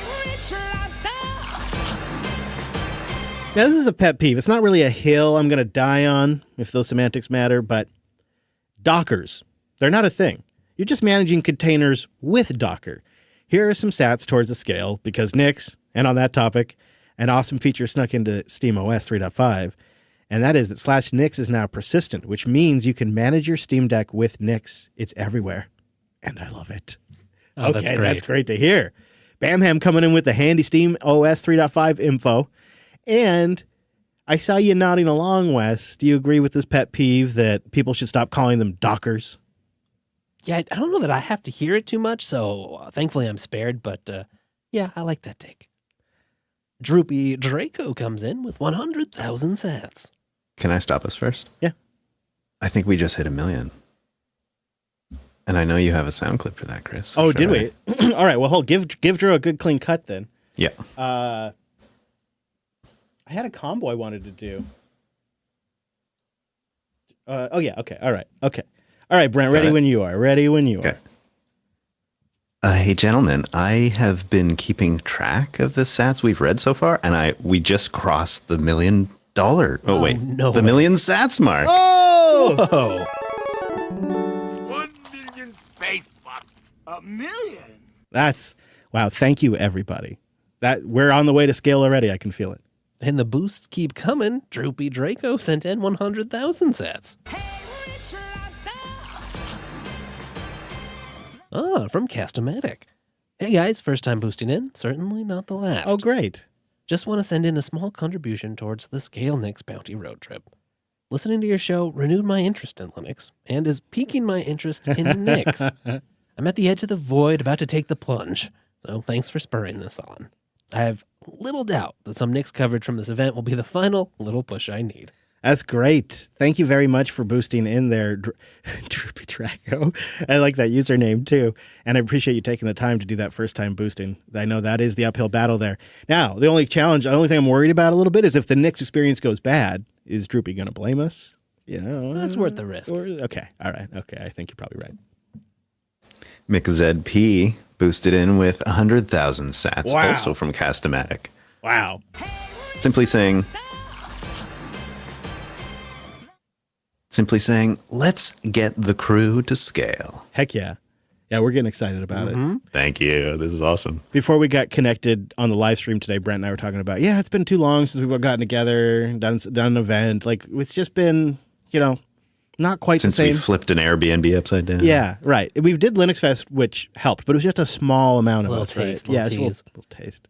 Very much looking forward to getting down there and covering that. Rotted Mood comes in with our last boost of 100,000 sats. Using Cast-O-Matic as well, and Rotted Mood just says, scale boost.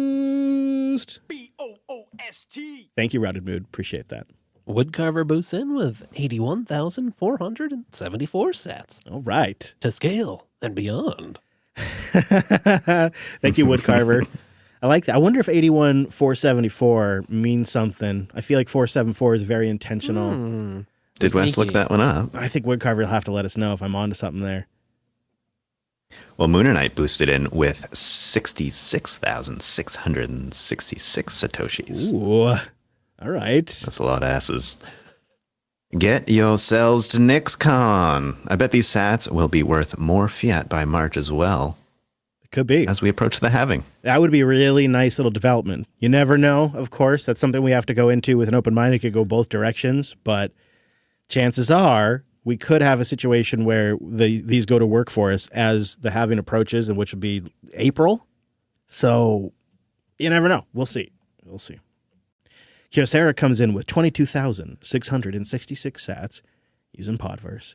And they write, when it comes to paywall bypass, we were talking about ladder last episode. My view for certain content like news is they need an escape hatch that is...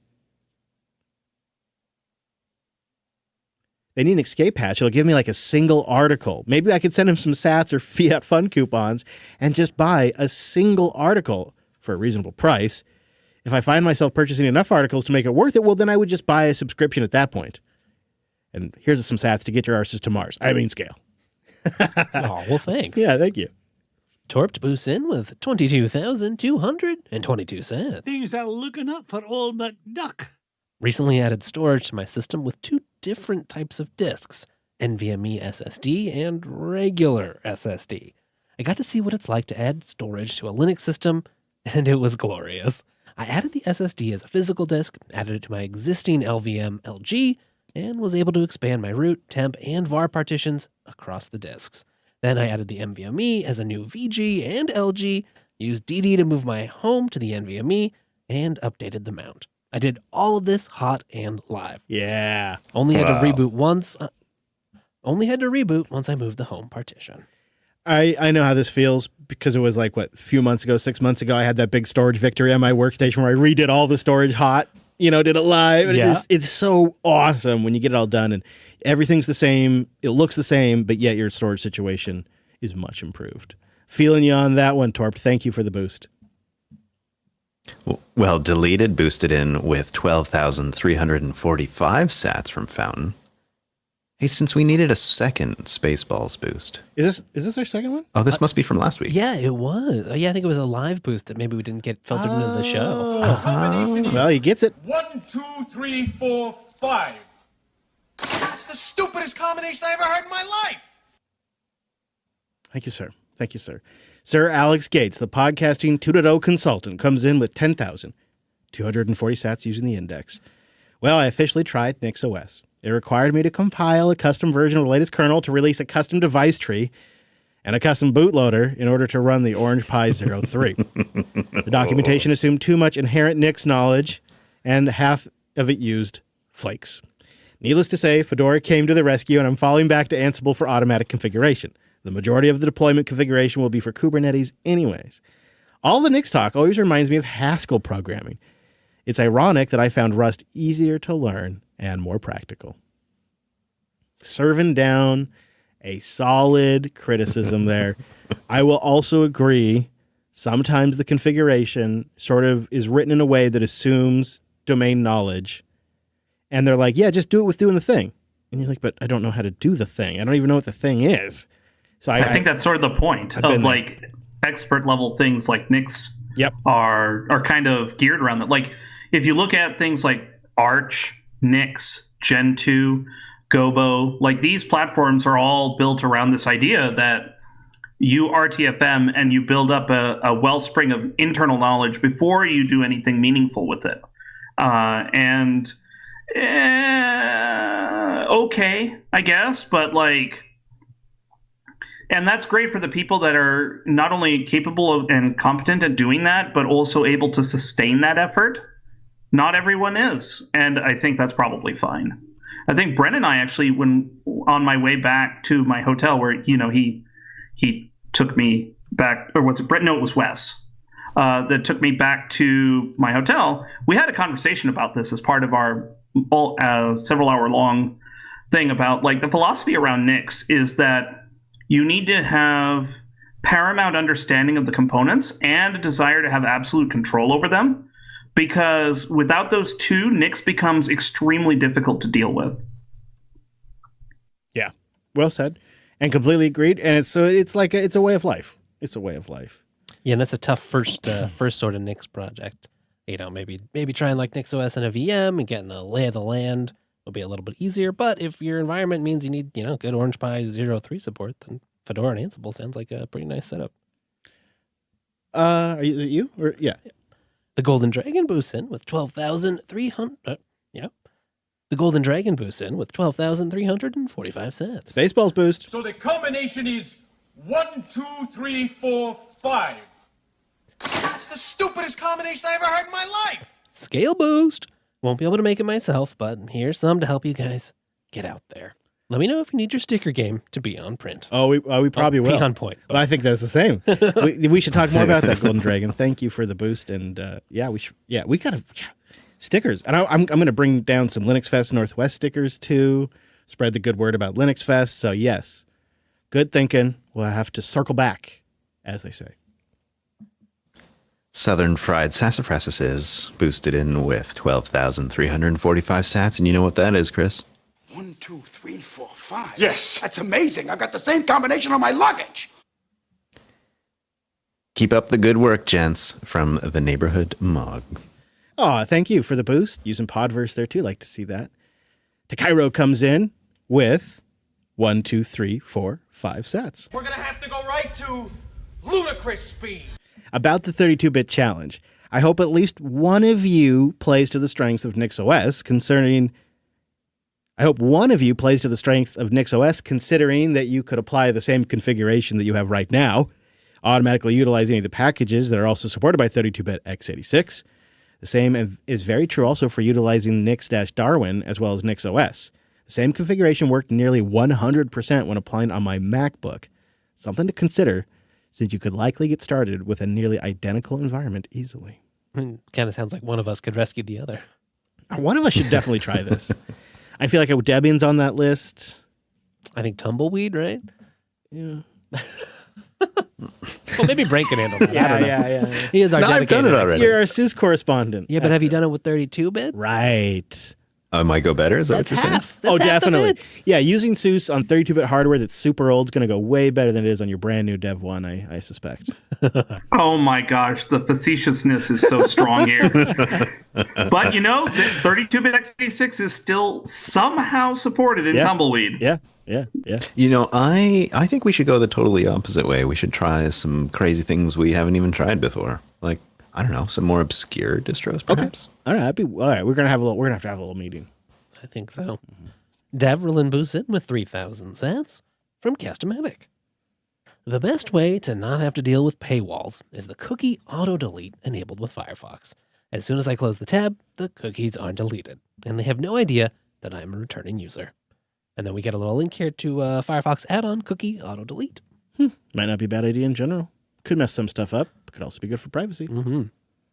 Yeah, for some people who don't want to install an add-on for this, using private mode, if you can think of it while you're doing it, that can sometimes work. Not always, but sometimes. Faraday Fedora boosted in with 2,222 sats. Hey, sorry I haven't boosted in a while. I'm trying to stack some sats for Christmas. Oh, what does that look like? I want to know more there. I sure hope you guys can make it to NixFest. Here are some ducks to help you get there. Just need 3,599 people to boost the exact same. Well, you're starting it off fair day, and we sure appreciate it. Yes, we do. Yes, we do. Shajara comes in with 5,000 sats using Fountain. First time boosting. You don't think I got that one right, do you? Try it again. I kind of like just seeing what comes out. Shajara comes in with 5,000 sats using Fountain. How do you like that one? They say first time boosting, and here's the sats I've earned using Fountain. Wow, 5,000 sats earned using Fountain. Well done. Wow. Hope this can be used towards the scale trip. I've always loved the content and figured I'd help out. Thank you. And Thank you. Another first time booster in this batch. So great to see. Thank you, everybody. Erock boosts in with 3,456 sats. Duplicati user here. I run nightly backups from my on-RAID server to OneDrive through my personal Microsoft 365 subscription. Duplicati has been mostly reliable, except for one filter, non-critical data, thankfully, that has had to be recreated a few times. I don't verify as much as I should, but the files I've had to restore in the time I've been running it have been restored without issue. Okay. I do appreciate that boots on the ground report, Erock, as I am, as I said before, a Duplicati user. We're using it right now to back up my configs, my app data, my pictures. So I'm pretty tied in. So if anybody's had any horror stories, I'd like to know. Drag it boosted in with a row of ducks. Hey, I'm just on Unplugged 532, so a couple episodes back. Though I will say I am an avid Gentoo user for 10 plus years and have it on a couple dozen devices over time, including a 200 megahertz Pentium 1 and a PS3. Ooh. But there's some expectation management. It is not easy. It is not fast. But damn, do you get a sexy system in the end. I'm actually right now playing with Nix since I am a little behind on the declarative idea. But why not all the way like CoreOS? I have actual reasons why Arch, apt-based distros, and others are for me, and I still have to make up my mind yet about Nix. Fair enough.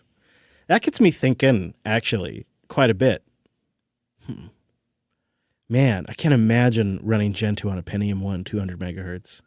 I might have done it back in the day, maybe, but I don't think it was Pentium 1 generation. It must have been Pentium 2, 3 generation. Must have been. I did it on a Pentium 3. Yeah. Way back in the day because painful. But that was all my builds. It was all I had, right? Yeah. Like I didn't have anything better for a long time. Yeah. How long would that take to build? Like, do you have any? Well, I remember KDE took 3 days. I do remember that. I also was doing this on dial-up, Chris. Yeah. Oh yeah. So 3 days to download, 3 days to build. Oh yeah. No. Longer than that to download. Like I think for me, getting the base system downloaded plus just x386 because we're way back in the day now.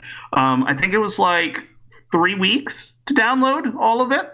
Yeah, that was 3 weeks of download and then 3 days of building.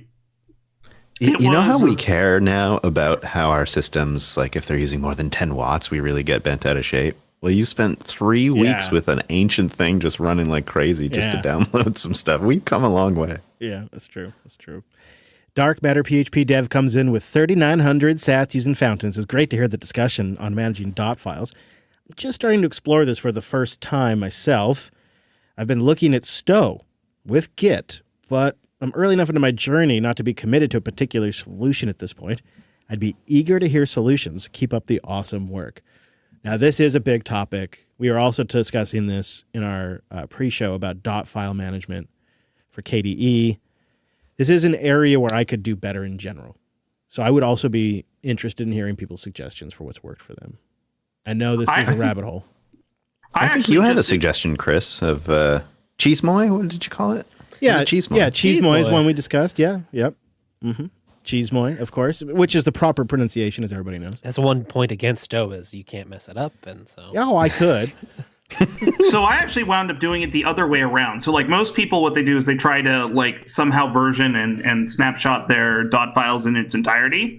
I actually go the other way around, and I just only look for the ones that have settings I would change, and I externalize them into Ansible. And that's how I manage them because I want to be able to capture what my changes are. I don't actually really care about everything else.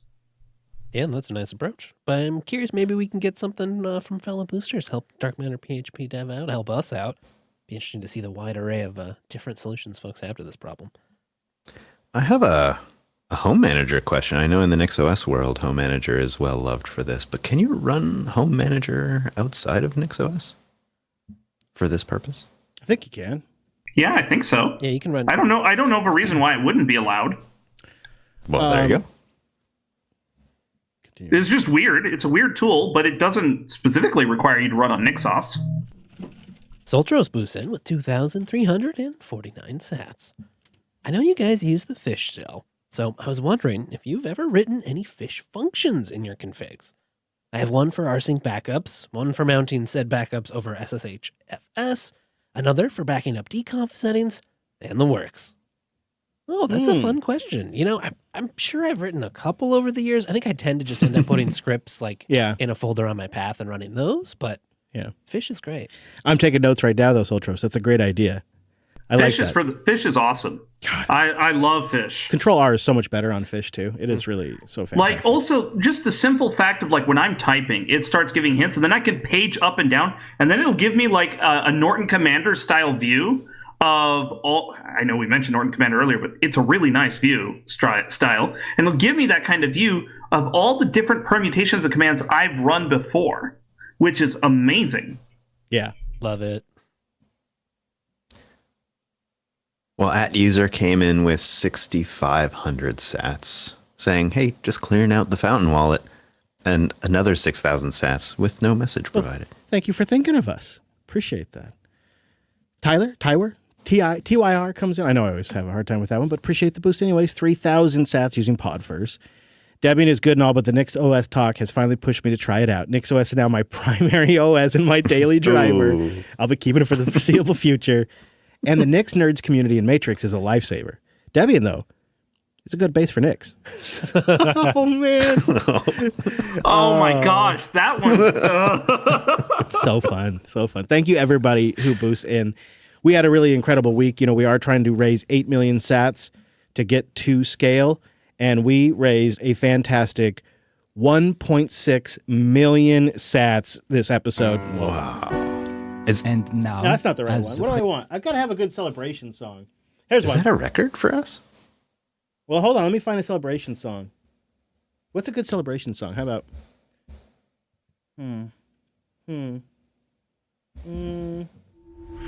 Nope, not that. How about this one? We had 28 boosters, 32 boosts in total. We didn't get to all of them on air, but we raised 1.6 million sats. Thank you, everybody. You have brought us to the first stage in our milestone to 8 million sats. I am amazed at that initial result. That is very great. We'd love to keep that rolling. If you'd like to support us, you can get a new podcast app at podcastapps.com, and then you get a button right there in the app to boost. You could also get Alby, and then you can just use your web browser, getalby.com. And I also discovered recently, I was playing around with the Bitcoin Dad pod. You can use just Strike or Cash App directly if you use Fountains. If you like go Google search Fountain FM Linux Unplugged, there'll be a boost button right there on their website that gives you a QR code. You could just scan that with Strike directly. I tested this. I didn't even have a sat balance on Strike. I just have it connected to my account, my checking account. And I scan the QR code with Strike. It instantly grabs the sats, sends them over, does the whole transaction. You don't even have to have an intermediary app. You can keep your podcast app. You can just go use Strike or Cash App directly from the Fountain FM website. It's really neat. And now Strike's available in 36 countries. I'm hearing from a lot of listeners that are using it to get the sats to boost in, and it's working really good. But there's a lot of options. Podcastapps.com. We'll have links in the show notes. We really appreciate these boosts. We are hoping they'll go up a little bit. We'll see, because that could help us get across that milestone as well. But we're also trying to prepare for the fact that the price could always go down as well. So your support can help us do that. Also, we had a lot of you sign up to become members. Had a good group. We could use another good group this week. If people want to become a member, unpluggedcore.com. You get an ad-free version of the show, and you can also pick the bootleg version of the show, which at this point is clocking in at 2 hours and 42 minutes.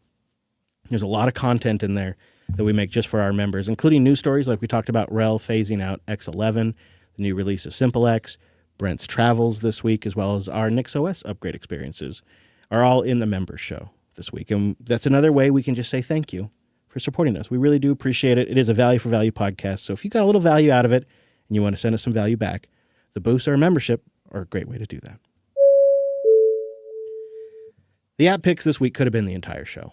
It's one of these weeks where it really could have been the whole show. I want to talk about Scrutiny. It is a hard drive smart monitoring system that is so simple to get up and going. You can run it directly on your box, or you can get a Docker Compose going or something like that and have it up and going in just mere minutes.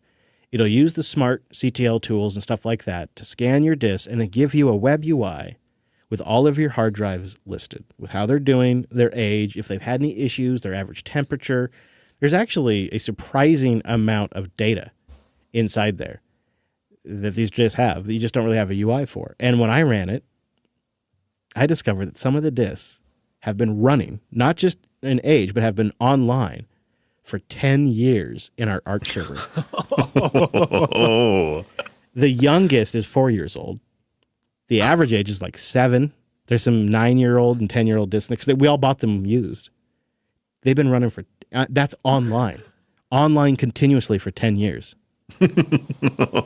That's when I realized it's time to start budgeting some new hard drives. I think so. Yeah, Scrutiny. Chris, this whole episode was about things we did that we regret, and I feel like maybe this is starting to suggest something. Yeah, foreshadow a little bit. Now, we did note that if you have NVMe disks. Yeah, they call it out in the README as well. There's an additional, at least if you're running Docker, it's really easy to get started. They've got a command. You probably will want to put it in a compose file or something else, but if you just want to try it out, there's a one-liner Docker command you can run. But if you've got NVMe disks, like I do, you got to add an additional capability to the container so it can properly see those. Good to know. But I was impressed. I mean, super smart looking. Looks like it's got webhooks too. So if you want kind of getting alerts out of this thing, that's neat. Yes, there is some alerting mechanisms and all of that as well. And the dev makes some great stuff. Analog J is behind this, but they also make a library called Lexicon that Let's Encrypt and Certbot uses. We talked about it back in LUP 307. It can be also super useful if you want to roll your own like dynamic DNS support. Get your fresh IP and then have Lexicon handle talking to your DNS provider. Well, that guy's an all-star. Something maybe we should check out, which I haven't. Working on a project called Fasten Health, which is an open source, self-hosted personal family electronic medical record aggregator designed to integrate with 10,000 different insurance, hospitals, clinics, etc. Wow. This is so needed. Yeah. Wow, that's impressive. That's exactly the kind of thing that should be self-hosted. Indeed. This next tool is also, it could have been the whole show. It's called SpeechNote. Now, I got the flat pack. It's about time this came to desktop Linux. It's about damn time. This is fully offline, local to your box, speech recognition, and translation. So it'll do text to speech and speech to text. And it can also do translations, which I found to be exceptionally accurate. Even in my case, I was holding my phone up. I was holding up something playing in Spanish on my phone to my ThinkPad built-in microphone. And I had SpeechNote listening on my just CPU-powered laptop. And it would listen, and then I would stop, and I would tell it to process, and within probably 15 seconds, I'd have the results, and then I click another button, and it's translated to English. That's great. They got a bunch of voices you can pick from. They got large language models, small ones, depending on what you might need and what your bandwidth allows for in your disk storage. And the UI is really straightforward, easy to use, kind of GTK-based-ish. I was very impressed with it because there's been some content that I've been wanting to kind of understand what they're talking about in there because I heard certain words that I recognized. I want to know what the rest was all about. And so I was able to use SpeechNote to kind of parse through it. Right from your desktop, not having to deal with any cloud service nonsense or anything. And I imagine if I was on something a little more powerful or maybe something that had some sort of hardware acceleration, it probably would have been even faster. But it was fast enough that if you're not in a big rush, it got the job done. I mean, what a nice starting point. And thanks to Ungloved in our Matrix chat, which is where I first saw SpeechNote anyway. Yes. Well, thank you. Yeah, because I must have saw it when you linked it. And I was just using the crap out of it recently. It's also a nice way to cook your laptop. Text-to-speech engine seemed pretty good, too.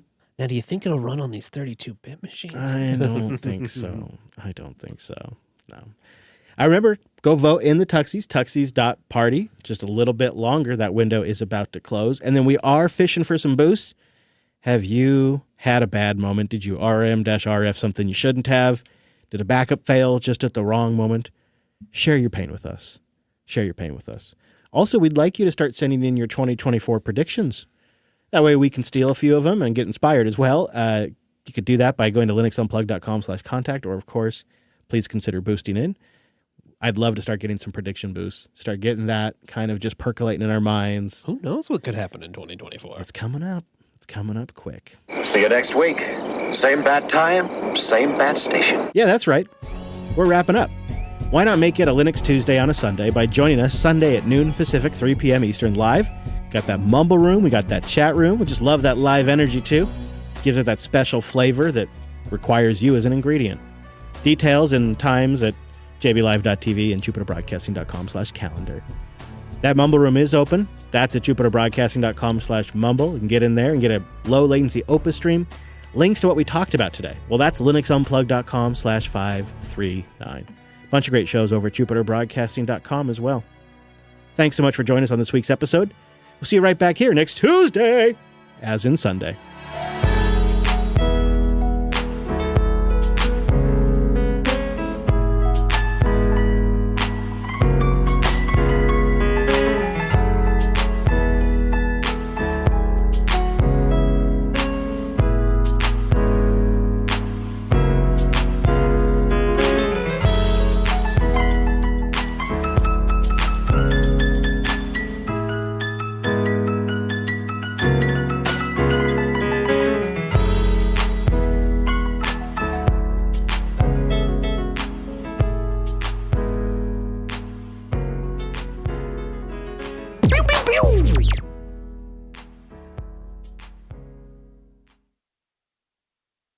All stopping. Thank you, Drew. Appreciate you. Thank you, sir. Now, Brentley, while we get people go voting, you did have one more story to share with us. So why don't we encourage folks? Oh, you got multiple? Well, yeah, I have. Yes. Okay. Well, let's. Well, I'm gonna end the titles. People can go vote, and you can enthrall us with your story while they vote. Does that sound good? Is that a helicopter in the background? You know it. They're coming for us. Oh. Well, I have two stories. One I've told before, so I'll make it a quick one. But the other one is sort of a call for help, really. And I think I'll start with that one because I need some help. I have a friend who I switched over to desktop Linux quite a while ago. She has an X220. So yeah, I chose her hardware and has been running Kubuntu for like years. Many years, 6 years, something like that, happily. But I got a phone call the other day and she said, hey, I can't log in to my laptop for some reason. And so she was getting an error on the disk encryption screen, which is the very first one that comes up when she's trying to boot. And so I just by chance happened to be in Sudbury because she lives where I used to live. I currently don't live there. It's like thousands of kilometers away, but I just so happened, and I didn't even tell her I was in town. I just so happened to be in town and her laptop stops working. So I said, okay, well, let me at least like hear what is going on and give me a sense of like an error message or something. So we're on the phone and she boots up her laptop again, looking for an error message that at least I could start researching. But then she starts to describe what's on the screen. And it's not at all the disk encryption screen, which she sent me a photo of before. Okay. So I know her problem was actually with the disk encryption screen. But now she's having like a BIOS issue, which is, I'm like, wow, that's really strange. So the only thing on the screen is a little symbol with a lock on it. And what looks like the symbol maybe for a hard drive. Uh-huh. So I was like, oh, that's weird. I did some sleuthing around and I was able to identify that symbol and find out that it's a symbol that comes up on Lenovo-based BIOSes to indicate that the hard drive is encrypted with Lenovo's BIOS-based encryption, which I never did. I never set that up because I was using the Linux-based encryption, and that's fine. Why would you need two of them? So I asked many questions, and we dug into it, and I found out that, or at least this is my ongoing theory, in the process of her attempting to get past the encryption screen, she was like, hey, before I call Brent, I'm going to like look around and see if I can maybe troubleshoot this myself, which is like applaud there. I think that's really wonderful. Unfortunately, she got into the BIOS and like looked for something associated with disks. And I think she enabled Lenovo's BIOS encryption. Oh no. And then put in her password, which is a known password. It's the password she uses for this machine in both the disk encryption and the user password. So she knows it really well. However, that password has like a symbol, like an ASCII symbol in it, like a star or a ampersand or that kind of thing. Oh, that's where I'm starting to get to my theories. So she accidentally enabled this thing, put in her usual password, but it won't take to unencrypt the disk from the BIOS encryption part. So by trying to solve the original Linux encryption issue, she enabled another encryption on top of it. I could see how users would make that kind of mistake. Yeah. I know. I did not. I tried really hard not to make her feel bad about it because I thought like, yeah, it's all encryption. It's all one password. You know, it's your computer. Yeah. I thought that was really logical. Unfortunate. So she tried like 10 times to try to put this password in. And so I said, okay, well, give me your laptop. I'm leaving like the next day from, to go back home, but I'll have a look and see what I can do. And man, so I tried the password, which is well known and it's a relatively simple one. So it's hard to screw up, and it just would not take it. I tried it also 10 times. It was like, no, maybe I screwed it up. Maybe is caps lock on or like, so I tried all the permutations, of like what could accidentally happen. And it wouldn't take, and my theory there is that the ASCII symbol might have caused some issues. I know if you have like an international keyboard, sometimes at boot time that could be represented differently. So that's just a running theory. But man, so then after I couldn't get past that, I took the entire laptop apart to get the disk out, and it needed cleaning. And I mounted that to my own laptop to see if I can get to the data, and no way. Yeah. Like whatever it did, it changed something on the disk to make it so that I can't even access what I think I should be able to, knowing the disk encryption that's on there. I mean, I did find a tool. Right? I mean, if it's doing anything, then it. Yeah, I don't know exactly what it's doing. That's part of the issue. And I was hoping maybe there was a way around it or something like that. I did find a tool, luckily on GitHub, that can at least unencrypt this particular type of disk encryption if you know the password. Unfortunately, I think I know the password, and it also doesn't take. So I'm wondering if anyone has any ideas on how I might approach this. Because it would be nice to get some of her data back. No kidding. I wonder, are there fields? I assume it doesn't show you what you type, like in the BIOS when you're entering the password. It shows stars. Right. So is there I believe like it shows stars. Field somewhere in the BIOS you could like type it in just to see what you actually are getting out? Oh, that's a good. Yeah, be in the BIOS environment. Okay. Yeah, that's a good idea, Wes. I mean, it may be that's not a good idea. Just we could validate though that you're not sending weird characters. That's a great idea. I like that one. And I happen to have an X220 at my place too, so I can test it on a similar hardware. So that's good. I also wonder if you could set up like a brute force environment using that tool where you gotta like rig up, like try a bunch of patterns that are like close to that known password.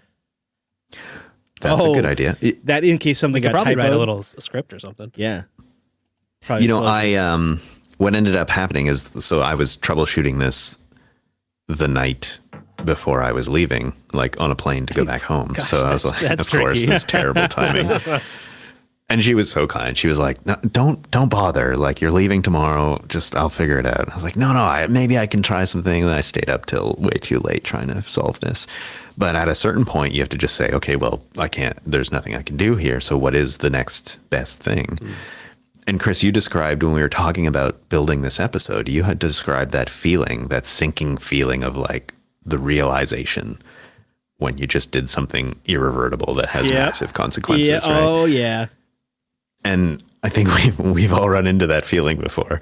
Honestly, but in this case, right? Like if you're gonna be touching serious systems, probably best you're familiar with what can go wrong, so you're scared before you hit enter anytime. Yeah, they say, the best person to work on that Mars Rover doing those tests is the person who screwed it up the worst last time, right? Because they'll never forget that lesson. But so I had the very similar feeling, but like in an empathetic way for her when I realized there's nothing I can do to get past this just accidental mistake that she made, trying to, do her best at solving the problem. And so I ended up the next morning, like the morning of my flight, running to Best Buy, grabbing a new SSD and reinstalling just a fresh system so that at least she had a laptop she could use. She's in school and stuff, and maybe I couldn't get her data, but at least I could get her a system that was usable. So I have her hard drive, so I can brute force that thing. So, I mean, anything I think is possible at this point. Gosh, you're quite the IT support, Brent. Are you taking new clients? Yeah, really. I charge lots now, but yeah, sure. It depends. Brent, I have a question.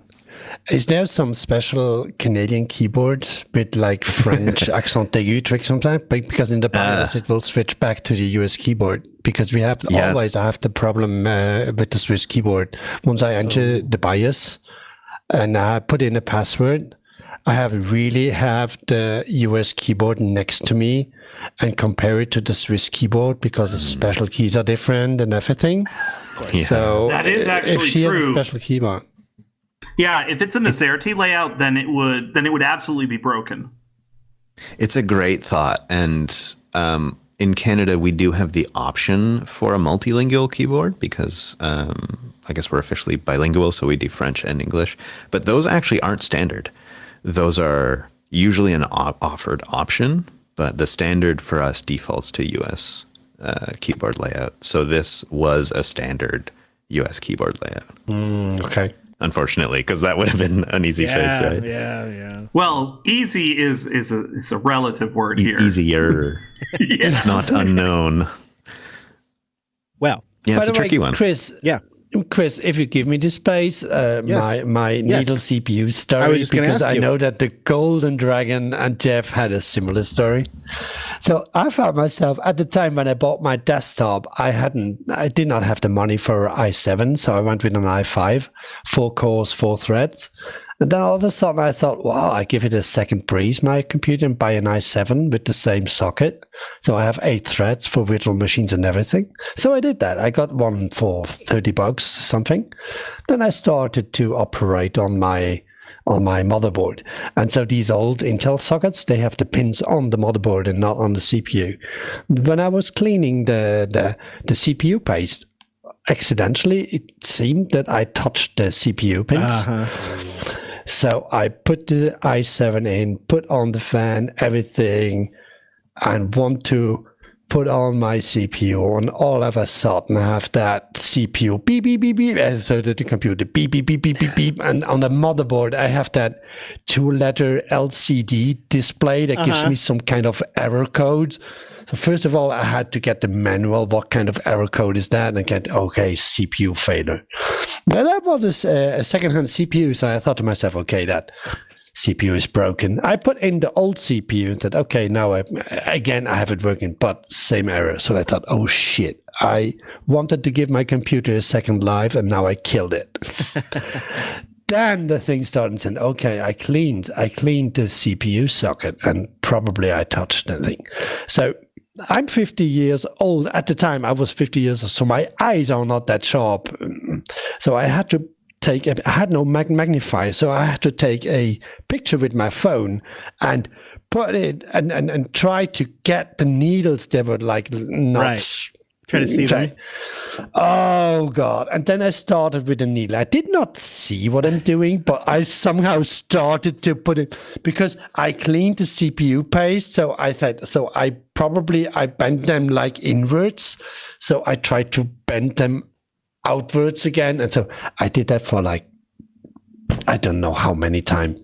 And all of a sudden, I got it working again. I'm talking to you with that computer. It works again. I was so happy. And I also had that feeling. I thought, okay, I killed my computer.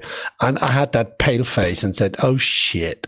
I have to buy a new one.